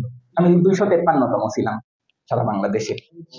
তারপর তারপরে এদিকে এএফএমসি তে আমার ফ্যামিলির অন্য সবাই চাইতো যে আমি এএফএমসি তে পড়ি, কারণ ঢুকলেই ক্যাপ্টেন হয়ে যাব, পাস করলেই ক্যাপ্টেন হয়ে যাব, তারপর বেতন পাবো, তাই না? তো ওখানে চান্স পেলেই তো সেকেন্ড লেফটেন্যান্ট, তো জীবন মোটামুটি একদম কনফার্ম। আর এদিকে আমার আবার কেস উল্টে গেছিল, আমি ওই যে কোচিং এ আমার আম্মা জোর করে ভর্তি করাইছিল মেডিকেলের জন্য, তখন মেডিকেলের ভাইরা এসে খুব উপর উপর কথা বলতো, মেডিকেলে এই আছে ওই আছে এই সেই, এসে তো দেখলাম যে কিছু নাই। তো তেমন একটা, তো তখন এই করে, তো তখন মেডিকেলে প্রেমে পড়ে গেছি, মেডিকেল আমার পড়াই নাই। তারপর তো ত্রিমুখী লড়াই বেঁধে গেল, এএফএমসি তে হলো ফ্যামিলির সবাই, আমার আম্মা হইলো ঢাকা ভার্সিটি, আর আমি হইলাম মেডিকেলেই পড়বো, মেডিকেলে আমার কোচিং করাইছে, আমি মেডিকেলেই পড়বো, সোজা কথা। তো তারপরে মোটামুটি বন্ডে সাইন টাইন করে, মানে বন্ড কেনা হয় নাই খালি, তবে মৌখিক ভাবে বন্ডে সাইন করার মতো হয়ে গেছে যে হ্যাঁ, জীবনে যদি মেডিকেলে পড়ে আমি কোনো প্রেসারে পড়ি, অথবা জীবনে যদি মেডিকেলে পড়ে আমার মনে হয় যে এই রাস্তায় আসা ভুল ছিল, আমি সহ্য করতে পারছি না, তাহলে সম্পূর্ণ দায়ভার আমার, আমি কোনোদিন আমার ফ্যামিলিকে দোষ দিতে পারবো না যে আমাকে জোর করে মেডিকেলে পড়ানো হয়েছে। তো বাংলাদেশের সব জায়গায় তো উল্টা ঘটনা হয়, তাই না? মানে জোর করেই মেডিকেলে পড়ায়, আর আমি জোর করে মেডিকেলে পড়তে আসছি। এমনকি আইসে তারপর যখন স্যাররা জিজ্ঞেস করতো, স্যাররাও তো এটা নিয়ে খুব মজা করে, মেডিকেল আসার পরে জিজ্ঞেস করতো যে এই তোমাদের মধ্যে কে কে নিজে নিজে মেডিকেলে আসছো, আর কার কার ফ্যামিলি থেকে জোর করে আসছো, দাঁড়াও দেখি। তো তখন কে কে নিজের ইচ্ছায় আসছো, কেউ দাঁড়াইতো না, খালি আমি দাঁড়াইতাম, আমি একাই নিজের ইচ্ছায় আসছি। স্যার তো অবাক। হ্যাঁ, কি বলতেছিলাম ভাই? বাসের সুপারভাইজার থেকে মোটামুটি মেডিকেল পর্যন্ত আসতে পারছি। এই দেখো, আরো অনেক গল্প আছে, ধীরে ধীরে একসময় করবো, যেহেতু সামনে ছুটি দিব, তাড়াতাড়ি শেষ করি এটা। প্রো মেটাফেজ ধাপ কি হয়? প্রোমেটাফেজ ধাপে কি হয়? অন্য কোনো মানে মানে ইয়ে দিতে হবে। হ্যাঁ, অন্য কোনো যেখানে ইচ্ছা সেখানে দিলেই হবে, কোনো সমস্যা নাই। আপনি দেখবেন একটা সিকোয়েন্স মেরে দিয়েছেন, মধ্যে একটা থাকা আছে। আমি সেটা তো আগেই বলে দিচ্ছি যে এইভাবে একটা তারপর তিনটা তারপর তিনটা করে একবার দেওয়ার সময় আবার একটা দুইটা দেবো, আবার একটা বাদ আবার দুটো দেবো, এভাবে দিলে দেখতে সুন্দর, তাছাড়া আর কিছু না। না দিলে সমস্যা হবে না, তবে এইভাবে আঁকাতে আঁকাতে প্র্যাকটিস হয়ে গেলে পরীক্ষায় যে আর তখন হুট করে যদি পরীক্ষায় যাও তখন পরীক্ষায় যে তোমার আনইজি লাগবে যে কোনটা রেখে কোনটা দেবো, মিলবে কিনা, এই না সেই না, সংশয় কাজ করবে, সংশয় টংশয় ঠিক হয়ে যাবে একইভাবে চিত্র আঁকাতে থাকলে প্র্যাকটিস করতে করতে হাত ছুঁয়ে হয়ে যাবে। এই ঠিক আছে। এখন দেখো, প্রথমে তাহলে প্রোফেজ আছে, তারপর প্রোমেটাফেজ। প্রোফেজে আমরা দেখছিলাম এটা দুইটা ভাগে ভাগ হয়, আসল কাজ এখানেই শেষ। এখন দুইটাকে ভাগ করে দুই পাশে নিয়ে যাওয়ার জন্য স্পিন্ডল তন্তু লাগে। এই স্পিন্ডল তন্তুর সাথে ক্রোমোসোম গুলো এখন লেগে গেছে। এখন দুইটাকে দুই পাশে নিয়ে যাওয়ার জন্য যদি চারদিক দিয়ে তো নিউক্লিয়ার পর্দা ছিল, নিউক্লিওলাস ছিল, তাই না? এসব যদি থেকেই যায় চারদিক দিয়ে, তাহলে কি সহজে দুই পাশে নিয়ে যাওয়া যাবে না তো। তাহলে প্রোমেটাফেজ ধাপের আরেকটা কাজ হলো নিউক্লিয়ার পর্দা বিলুপ্ত হয়ে যেতে থাকে। এটা আমরা কিভাবে বোঝাবো? পরীক্ষায় আঁকানোর সময় যে এইভাবে মোছা dot dot dot dot dot dot দিয়ে আঁকাবো, তাহলে বোঝা যাবে নিউক্লিয়ার পর্দা বিলুপ্ত হয়ে যাচ্ছে। মানে পরীক্ষায় তো আমি তো এখন তোমাদের দেখানোর জন্য আঁকলাম, তো ওরা আঁকানোর সময় এভাবে ডট ডট ডট ডট দিয়ে আঁকলাম, মোছা। এখন যেরকম আছে সেরকম, যে নিউক্লিয়ার পর্দা বিলুপ্ত হয়ে যাচ্ছে। কারণ যদি বিলুপ্ত নাই হইতো তাহলে তো আর ক্রোমোজোম গুলো দুই পাশে যাইতে পারতো না ভাগ হয়ে, তাই না? আটকে যাইতো তো। এই তাহলে এর পরের ধাপ হলো মেটাফেজ। এই আমি তোলার টাইম দিব না, আগে দেখো। কেন আমি যখন গল্প করছিলাম তোমরা আঁকাচ্ছিলা জন্যই তো গল্প করছিলাম, তখন তোমরা আঁকাতে থাকো নাই কেন? তারপরে গল্পটা প্রথম থেকে সব ক্লাসে বাদ না স্যার, না স্যার, আঁকাচ্ছিলা। এখন কি করা লাগবে তাহলে বলো দেখি নাহিয়ান, এখন কি কাজ? নিউক্লিয়াসের পর্দা বিলুপ্ত হয়ে গেছে আর স্পিন্ডল তন্তু এসে গেছে।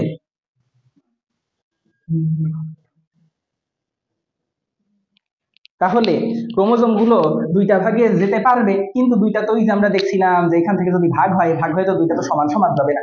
সমান সমান যাওয়ার জন্য কি করা লাগবে? মাঝে আনা লাগবে। আর মাঝে আসে কোন ধাপে?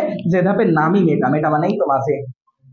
তাহলে এই জায়গায় একটা মাঝ বরাবর, এখানে সব মাঝ বরাবর। এখন মাঝ বরাবর যদি আসে তো এইটাকে আমরা কি বলবো? মানে মাঝামাঝি অবস্থান করছে। তোমরা কি পৃথিবীর ম্যাপ দেখছো কেমন থাকে? এরকম থাকে। এই জায়গায় পৃথিবীর বৃহত্তম দ্বীপ থাকে, এটার নাম কি? আইসল্যান্ড, তাই না? এই জায়গায় কানাডা থাকে, এই জায়গায় আমেরিকা থাকে, এইখানে ল্যাটিন আমেরিকা থাকে, আর্জেন্টিনা ব্রাজিল থাকে, তাই না? এইখানে ইউরোপের অনেক দেশ থাকে, এইখানে বিশাল আফ্রিকা মহাদেশ, এইখানে আছে ইন্ডিয়া, এই জায়গায় ছোট্ট করে আছে বাংলাদেশ, আর এইখানে জাপান, এই জায়গায় চীন, এরকম।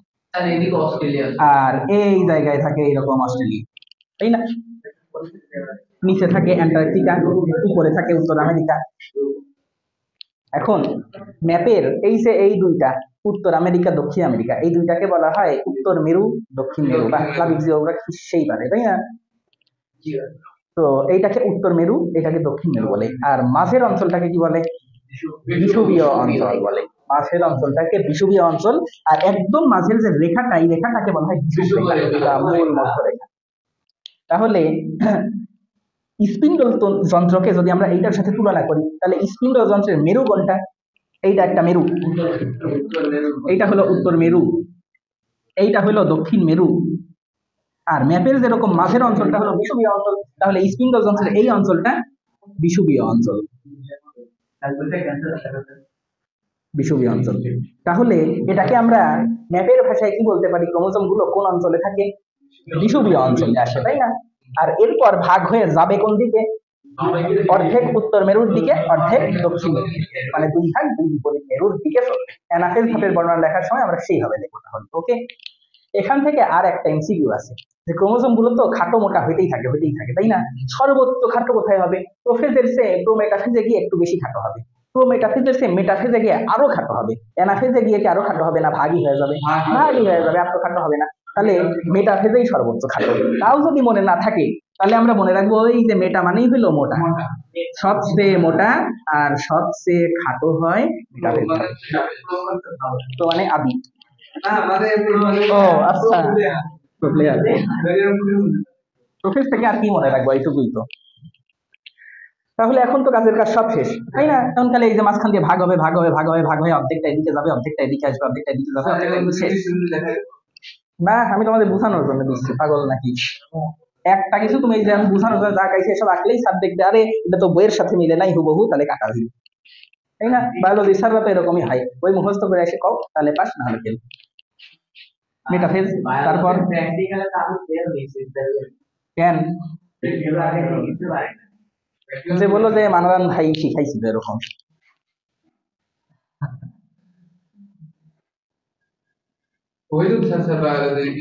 হুম, আমাদের না দুইজনই থাকে।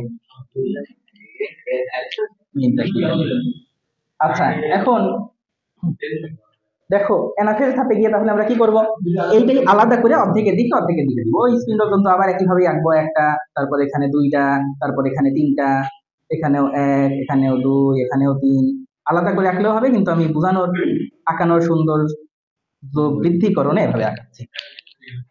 তাহলে অর্ধেক এদিকে, অর্ধেক এদিকে। কার ভাই দিবে? ভিডিওটা দেখবে তো তার দিছে একটা প্র্যাকটিক্যালে না হলে কিছু দেয় না, ইঞ্জিনিয়ারিং কোচিং করছে।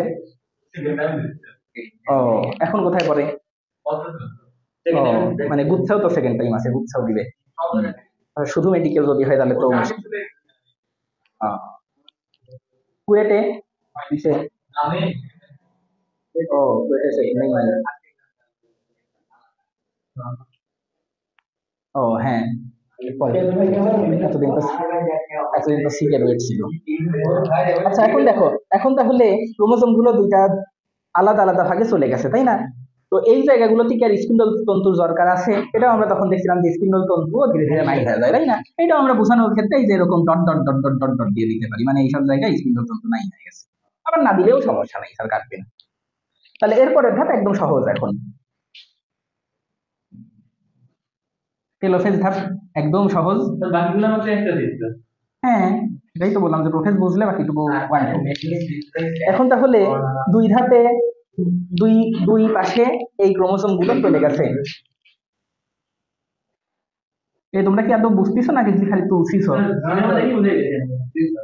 সিনেমায় তো কিছু নাই, আমি তো বললাম সিনেমা পরে আবার দেখবো। এখন দুই ধাপে এই যে এই জিনিসগুলো চলে গেছে, দুই পাশে এই জিনিসগুলো চলে আসছে, ক্রোমোসোম গুলো। তাহলে দুই পাশে আর কি লাগবে? তাহলে নিউক্লিয়াস হবে, নিউক্লিয়ার পর্দা লাগবে, নিউক্লিওলাস লাগবে। তাহলে দুই পাশে দুইটা নিউক্লিয়াস হয়ে গেছে। এখন যেই নিউক্লিয়ার পর্দা আসবে, নিউক্লিয়ার পর্দা এর মধ্যে কি পানি আছে? পানি তো নাই, কিন্তু কোষের মধ্যে তো অনেক পানি আছে। তো এখানে অনেক পানি আছে, এখানে পানি নাই, তাহলে পানি কোন দিকে যাবে? এই জায়গা থেকে সব পানি নিউক্লিয়াসের ভিতরে ঢোকা শুরু করবে। যখনই পানি নিউক্লিয়াসের মধ্যে ঢোকা শুরু করবে, ওই ওই জায়গার উল্টা ঘটনা, ওইটাকে আমরা বলছি পানি বিয়োজন। তাহলে এটাকে আমরা কি বলবো? পানি যোজন বা পানি সংযোজন। তাহলে টেলোফেজ ধাপে পানি যোজন ঘটে, প্রোফেজ ধাপে নিউক্লিয়ার পর্দা বিলুপ্ত হওয়া শুরু হয় ধীরে ধীরে, আর এখানে নিউক্লিয়ার পর্দা আবার তৈরি হয়, নিউক্লিওলাস আবার তৈরি হয়। বোঝা গেছে? প্রোমেটাফেজ ধাপে স্পিন্ডল তন্তু তৈরি হয়েছিল। কেন তৈরি হয়েছিল?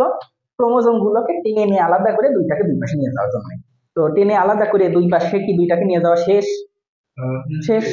তাহলে স্পিন্ডল তন্তুর কি দরকার আছে না নাই? দরকার নাই। তাহলে স্পিন্ডল তন্তু আর থাকে না। স্পিন্ডল তন্তু এই যে এখন ডট ডট ডট ডট দিয়ে দেখা দিবা যে স্পিন্ডল তন্তু ধীরে ধীরে ধীরে ধীরে বিলুপ্ত হয়ে যাচ্ছে। এখন যখন আবার ভিতরে পানি ঢুকে যাবে, তখন কি এই ক্রোমোজোম গুলো ক্রোমোজোমই থাকবে? গ্লাসের মধ্যে এখন আবার পানি ধীরে ধীরে আবার পানির মধ্যে জড়ায় পাল্টায় যাবে, তাই না? তখন এইগুলোর নাম আবার ক্রোমাটিন তন্তু হয়ে যাবে, এবং এইগুলো এই যে এইরকম করে আঁকানো থাকবে গ্লাসের ধাপে। তাহলে এইগুলো আবার এরকম হয়ে যাবে এবং এইটার নাম হয়ে যাবে ক্রোমাটিন। তাহলে দুই পাশে দুইটা নিউক্লিয়াস তৈরি হওয়া শেষ। তাহলে কি হইলো? মাইটোসিস বিভাজন শেষ হয়ে গেল, নাকি ক্যারিওকাইনেসিস অংশটা শেষ হলো? ক্যারিওকাইনেসিস মানে নিউক্লিয়াসটা একটা নিউক্লিয়াস থেকে দুইটা নিউক্লিয়াসে আমার একটা হ্যাঁ, বলো, কি প্রশ্ন আছে? প্রশ্ন আমরা বললাম প্রাণী কোষকে আঁকা দেখাতে হবে কি জিনিস? না না, প্রাণী কোষের উদ্ভিদ কোষকে আঁকা দেখাতে হবে না না না, শুধু উদ্ভিদ কোষের ক্ষেত্রে যদি বলে প্রাণী কোষের প্রশ্ন আসবেই। উদ্ভিদ কোষের ক্ষেত্রে প্রাণী কোষ আঁকালে সেম জিনিস একইভাবে দেখায় দিবা, শুধু একটাই পার্থক্য যে এইখানে সেন্ট্রিওল দুইটা দেখানো যাবে না, যদিও সেন্ট্রিওল থেকেই তৈরি হয়। আর প্রাণী কোষে তো সেন্ট্রিওল অনেক বেশি থাকে, এখানে সেন্ট্রিওল প্রেজেন্ট থাকে সবসময়, দুই পাশে খালি সেন্ট্রিওল দেখানো থাকে। যদি প্রাণী কোষ হইতো, মানে যদি প্রাণী কোষ হইতো তাহলে এখানে সেন্ট্রিওল দেখা যেত আলাদা করে। আর সেন্ট্রিওল থেকে বিভিন্ন রশ্মি বের হয়, অ্যাস্টার রশ্মি, রশ্মি দেখা যাবে, অ্যাস্টার রশ্মি। আচ্ছা, ওই নিউক্লিওলাস বললাম সেই পারবে। নিউক্লিওলাস নিউক্লিয়ার পর্দার সাথে বিলুপ্তি হয়ে গেছে, আবার নিউক্লিয়ার পর্দার সাথেই চলে আসছে। নিউক্লিওলাস তো আলাদা কোনো জিনিস না, নিউক্লিয়াসের মধ্যে যা যা থাকে সেগুলোই একটু ঘন হয়ে নিউক্লিওলাস গঠন করে। তো যখন ওরা চলে যায় ওরাও চলে যায়। এইটুকু কি তোমরা বুঝছো? তাহলে এবার সাইটোকাইনেসিস 1 2, কারণ সাইটোকাইনেসিস মানে কি, এইটারই ভিতর দিয়ে যদি প্রাচীর তৈরি হয়ে যায়, তার মধ্যে কি হবে? কোনটা বললাম যে স্পিন্ডল তন্তু তার দরকার নাই, তাই স্পিন্ডল তন্তুই আমি এই যে এখানে তো স্পিন্ডল তন্তু ছিল সেগুলো আমি ডট ডট ডট ডট দিয়ে রাখাইছি, যে ছিল বিলুপ্ত হয়ে যাচ্ছে। এরপরে তাহলে কি করব, প্রাচীর তৈরি করার ব্যবস্থা করা লাগবে। প্রাচীর তৈরি হবে কি থেকে? কোষ প্রাচীর। প্রোটিন টোটিন এসব কে তৈরি করে? রাইবোজোম তৈরি করে।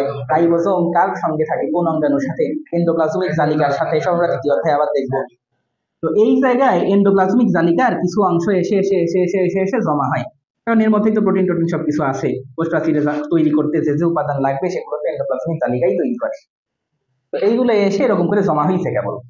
জমা হওয়ার পরে এই খণ্ডগুলো এরকম একসঙ্গে মিশে যায়, মিশে এইরকম একটা পাত তৈরি করে। দেখো একদম জাস্ট একটা পাতের মতো বা প্লেটের মতো, তাই না? এখনো প্রাচীর তৈরি হয়নি, জাস্ট প্লেটের মতো তৈরি হয়েছে। এইটাকে বলা হয় কোষ প্লেট। এইটাকে বলা হয় কোষ প্লেট। এটাকে বলা হয় কোষ প্লেট। তাহলে এন্ডোপ্লাজমিক জালিকার কিছু অংশ এসে মিলিত হয়ে জাস্ট একটা কোষ প্লেট তৈরি করছে। তো কোষ প্রাচীরে তো আরো অনেক উপাদান থাকে, তাই না? Cellulose, hemicellulose, lignin, pectin, suberin, hand tan, ছত্রাকের কোষ প্রাচীরে কাইটিন আছে, দেখছি আমরা। তো যত দিন যাবে এরপর এই দিক দিয়ে ওই পদার্থগুলো জমা হওয়া শুরু হবে ধীরে ধীরে ধীরে ধীরে, মানে এর উপরে আরো বিভিন্ন পদার্থ জমা হতে থাকবে, জমা হতে থাকবে, জমা হতে থাকবে, জমা হতে থাকবে। এদিকেও বিভিন্ন পদার্থ জমা হতে থাকবে হতে থাকবে। তখন কি আর এটা পাতলা পাতের মতো থাকবে, নাকি পুরো প্রাচীর হয়ে যাবে? পুরো প্রাচীর হয়ে যাবে। তখন এইটাকে বলা হবে কোষ প্রাচীর। তাহলে মাঝখান দিয়ে কোষ প্রাচীর তৈরি হয়ে যাওয়া মানে কি? সাইটোপ্লাজম কি আগের মতোই আছে না বিভক্ত হয়ে গেছে? বিভক্ত হয়ে গেছে। তাহলে সাইটোপ্লাজমের বিভাজন বা সাইটোকাইনেসিস। এখন কথা হইল, যে কোষে কোষ প্রাচীর তৈরি হয় না, যেমন প্রাণী কোষে তো কোষ প্রাচীর নাই, তাহলে প্রাণী কোষ কিভাবে বিভাজিত হবে? প্রাণী কোষে তো আর প্রাচীর তৈরি হবে না, জীবনেও হবে না। তাহলে কিভাবে বিভক্ত হবে? এটা আমরা ভিডিওতে দেখছিলাম, যে যদি এটা প্রাণী কোষ হইতো, প্রাণী কোষগুলো তো এইরকম হয়, তাই না? গোল হয়, এই জায়গায় ভিতরে নিউক্লিয়াস থাকে, দুইটা নিউক্লিয়াসে পরিণত হয়েছে, ওই একই চিত্র, ভেতরে ক্রোমাটিন আছে, নিউক্লিয়াস আছে, এইরকম হয়েছে, তাই না? ক্যারিওকাইনেসিস হয়েছে, দুইটা নিউক্লিয়াস একইভাবেই তৈরি হবে, দুইটা নিউক্লিয়াস প্রাণী কোষেও। কিন্তু সাইটোকাইনেসিস হওয়ার সময় এখানে তো আর সাইটোপ্লাজম বিভাজন করার জন্য তুমি প্রাচীর তৈরি করতে পারতেছো না, তাহলে কিভাবে তৈরি হবে? ওই যে অ্যামাইটোসিস বিভাজনে আমরা পড়ছি যে নর্মাল যদি ঝিল্লি থাকে, তাহলে তো এই যে ঝিল্লিটা ভিতরের দিকে ভাঁজ হয়ে যায়, তারপর আরো ভাঁজ হতে থাকে, এটাও আরো ভাঁজ হতে থাকে, তারপর দুইটা একসঙ্গে মিলিত হয়ে দুইটা প্রাণী কোষ হয়ে যায়। তাহলে এই তো কোষ দুইটা আলাদা হয়ে গেল, সাইটোকাইনেসিস হয়ে গেল। ক্লিয়ার? তাহলে এই লাস্টের প্রসেসটা হলো সাইটোকাইনেসিস। আমি টেলোফেজের সাথে আঁকে দিলাম যত টাইম সলভ করতে। তাহলে এক ক্লাসে মোটামুটি 2-3টা ক্লাসে পড়া হয়ে গেছে পুরা মাইটোসিস বিভাজন। এখন দেখো আমরা এতক্ষণ কি শিখলাম, 1 মিনিটে দেখো আমরা শিখছি মাইটোসিস বিভাজনে একটা কোষ থেকে দুইটা কোষ হয়। এখন দুইটা কোষ হওয়ার জন্য কোষের নিউক্লিয়াসটা প্রথমে বিভাজিত হতে হয়, তারপরে আবার সাইটোপ্লাজমও বিভাজিত হয় ধাই মাছ দিয়ে। নিউক্লিয়াসের বিভাজনকে বলা হয় ক্যারিওকাইনেসিস, সাইটোপ্লাজমের বিভাজনকে বলা হয় সাইটোকাইনেসিস। তো ক্যারিওকাইনেসিসের আবার 5টা ধাপ আছে। তো ক্যারিওকাইনেসিস মানে হলো নিউক্লিয়াসের বিভাজন হওয়া, মানে নিউক্লিয়াস একটা থেকে কয়টা হওয়া? দুইটা হওয়া, একটা থেকে দুইটা হওয়া। তো একটা থেকে যদি দুইটা নিউক্লিয়াস হইতে হয়, তাহলে প্রথম নিউক্লিয়াসটা আগে বড় হইতে হবে না, তারপর তো ভাগ হবে। তাহলে প্রোফেজ ধাপে কি হবে? প্রথম বৈশিষ্ট্য হলো নিউক্লিয়াস বড় হবে, আবার ভেতরের জিনিসগুলো তো ভাগ হতে হবে, ক্রোমাটিন গুলো ভাগ হতে হবে। তো ক্রোমাটিন গুলো ভাগ হইতে হইলে ক্রোমাটিন গুলোকে তো এরকম পেঁচানো অবস্থা থেকে মুক্ত হওয়া লাগবে। সেটার উপায় কি? পানি বিয়োজন হবে, তাহলে এইগুলো খাটো আর মোটা হয়ে যাবে, প্যাঁচ ছেড়ে যাবে, এটাকে তখন বলা হয় ক্রোমোজোম।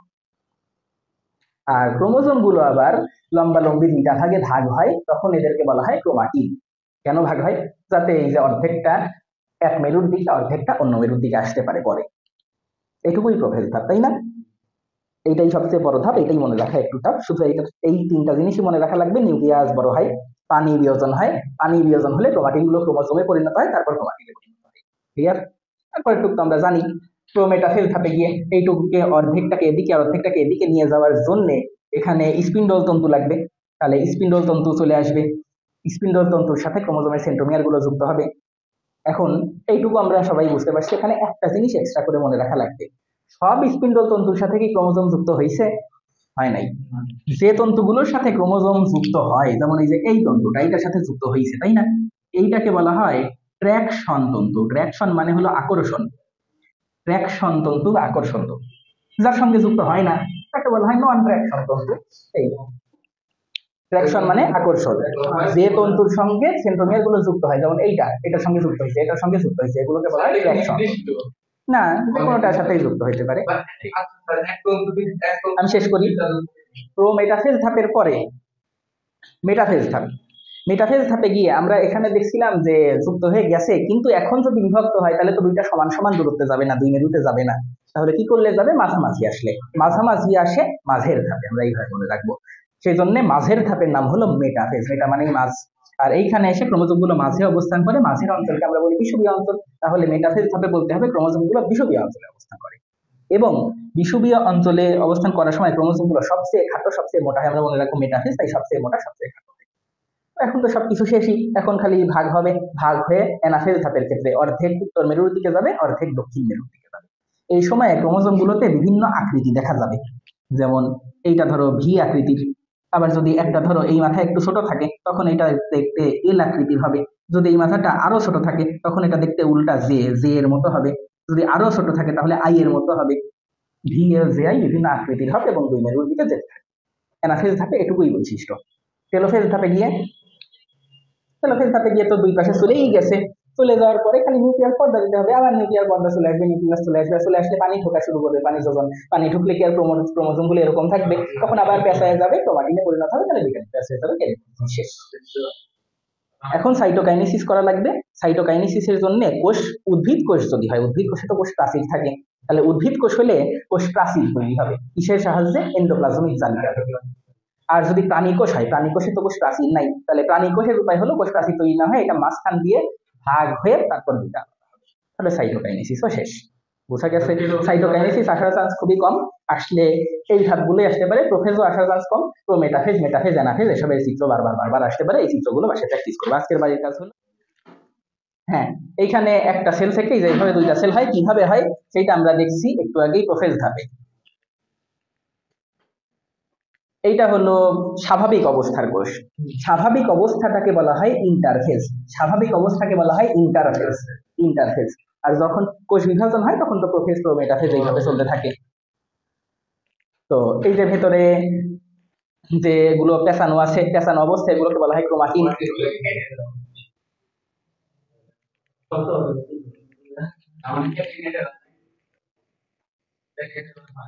আচ্ছা, এখন আমরা দেখি মাইটোসিসের কোন ফেজে যে কি হয়। চলে আসছে। এখন দেখো এটা আছে ক্রোমাটিন, আর এই যে খাটো মোটা হয়ে গেছে তখন এটা হয়ে গেছে ক্রোমোজোম, তাই না? তার মানে এটা প্রোফেজ ধাপ চলতেছে।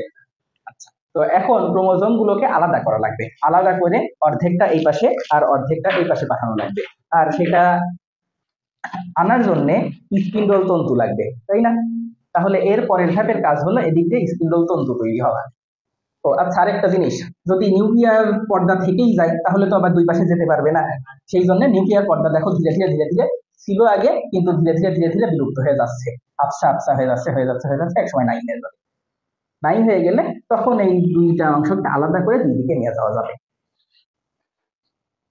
এখন দেখো দুই দিকে নিয়ে যাওয়ার জন্য এই যে দুই মাথায় দুইটা সেন্ট্রিওল চলে আসে, সেই সেন্ট্রিওলের ভিতর থেকে, সেন্ট্রিওলের মধ্যে অনেক তন্তু থাকে, সব আমরা সেন্ট্রিওলের গঠন করার সময় দেখবো, ওই তন্তুগুলো এসে এই দিক দিয়ে স্পিন্ডল তন্তু গঠন করে, এবং সব তন্তুর সাথে লাগে না, কিছু কিছু তন্তুর সাথে ক্রোমোজোমের সেন্ট্রোমিয়ার লেগে যায়। এই তন্তুগুলো যেগুলোর সাথে লেগে যায় সেগুলোকে বলা হয় ট্র্যাকশন তন্তু। তাহলে এখন তো লেগে গেছে, ভালো কথা। এখন যদি দুই পাশে চলে যায় তাহলে তো কেস ক্লোজ, কিন্তু দুই পাশে যাওয়ার জন্য আবার দুইটাকে মাঝামাঝি আসতে হবে, মাঝামাঝি এসে তারপর দুইটা ভাগে ভাগ হবে, তাহলে সমান সমান যেতে পারবে, বিষুবীয় অঞ্চলে আসা লাগবে কারে। তাহলে যখন আমি টেনে দেই তখন আবার তাড়াতাড়ি করে চলে আসে, আর এখন আসতেছে না। তো এই যে এখন দুইটাই মাঝামাঝি এসে বিষুবীয় অঞ্চলে চলে আসতেছে। এই ধাপের নাম হলো মেটাফেজ। মাঝখানে চলে আসছে, মেটা মানেই হলো মাঝে, আর এই ধাপে সবচেয়ে খাটো সবচেয়ে মোটা হয়ে গেছে। এখন জাস্ট খালি দুইটা আলাদা হবে, এইটা ধরো আলাদা হবে, আলাদা হয়ে অর্ধেকের দিকে আর অর্ধেকের দিকে হবে, যেটা আমরা উপর নিচে দেখছি এতক্ষণ। এই যে আলাদা হয়ে দুই অর্ধেকের দিকে যাচ্ছে।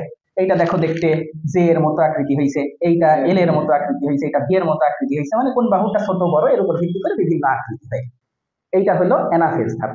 এখন দুই পাশে যাওয়া শেষ, দুই পাশে যদি চলেই যায়, মাঝখানের স্পিন্ডল তন্তুগুলো আমরা ডট দিয়ে দেখাইছিলাম, মানে বিলুপ্ত হয়ে গেছে, চলে গেছে তো।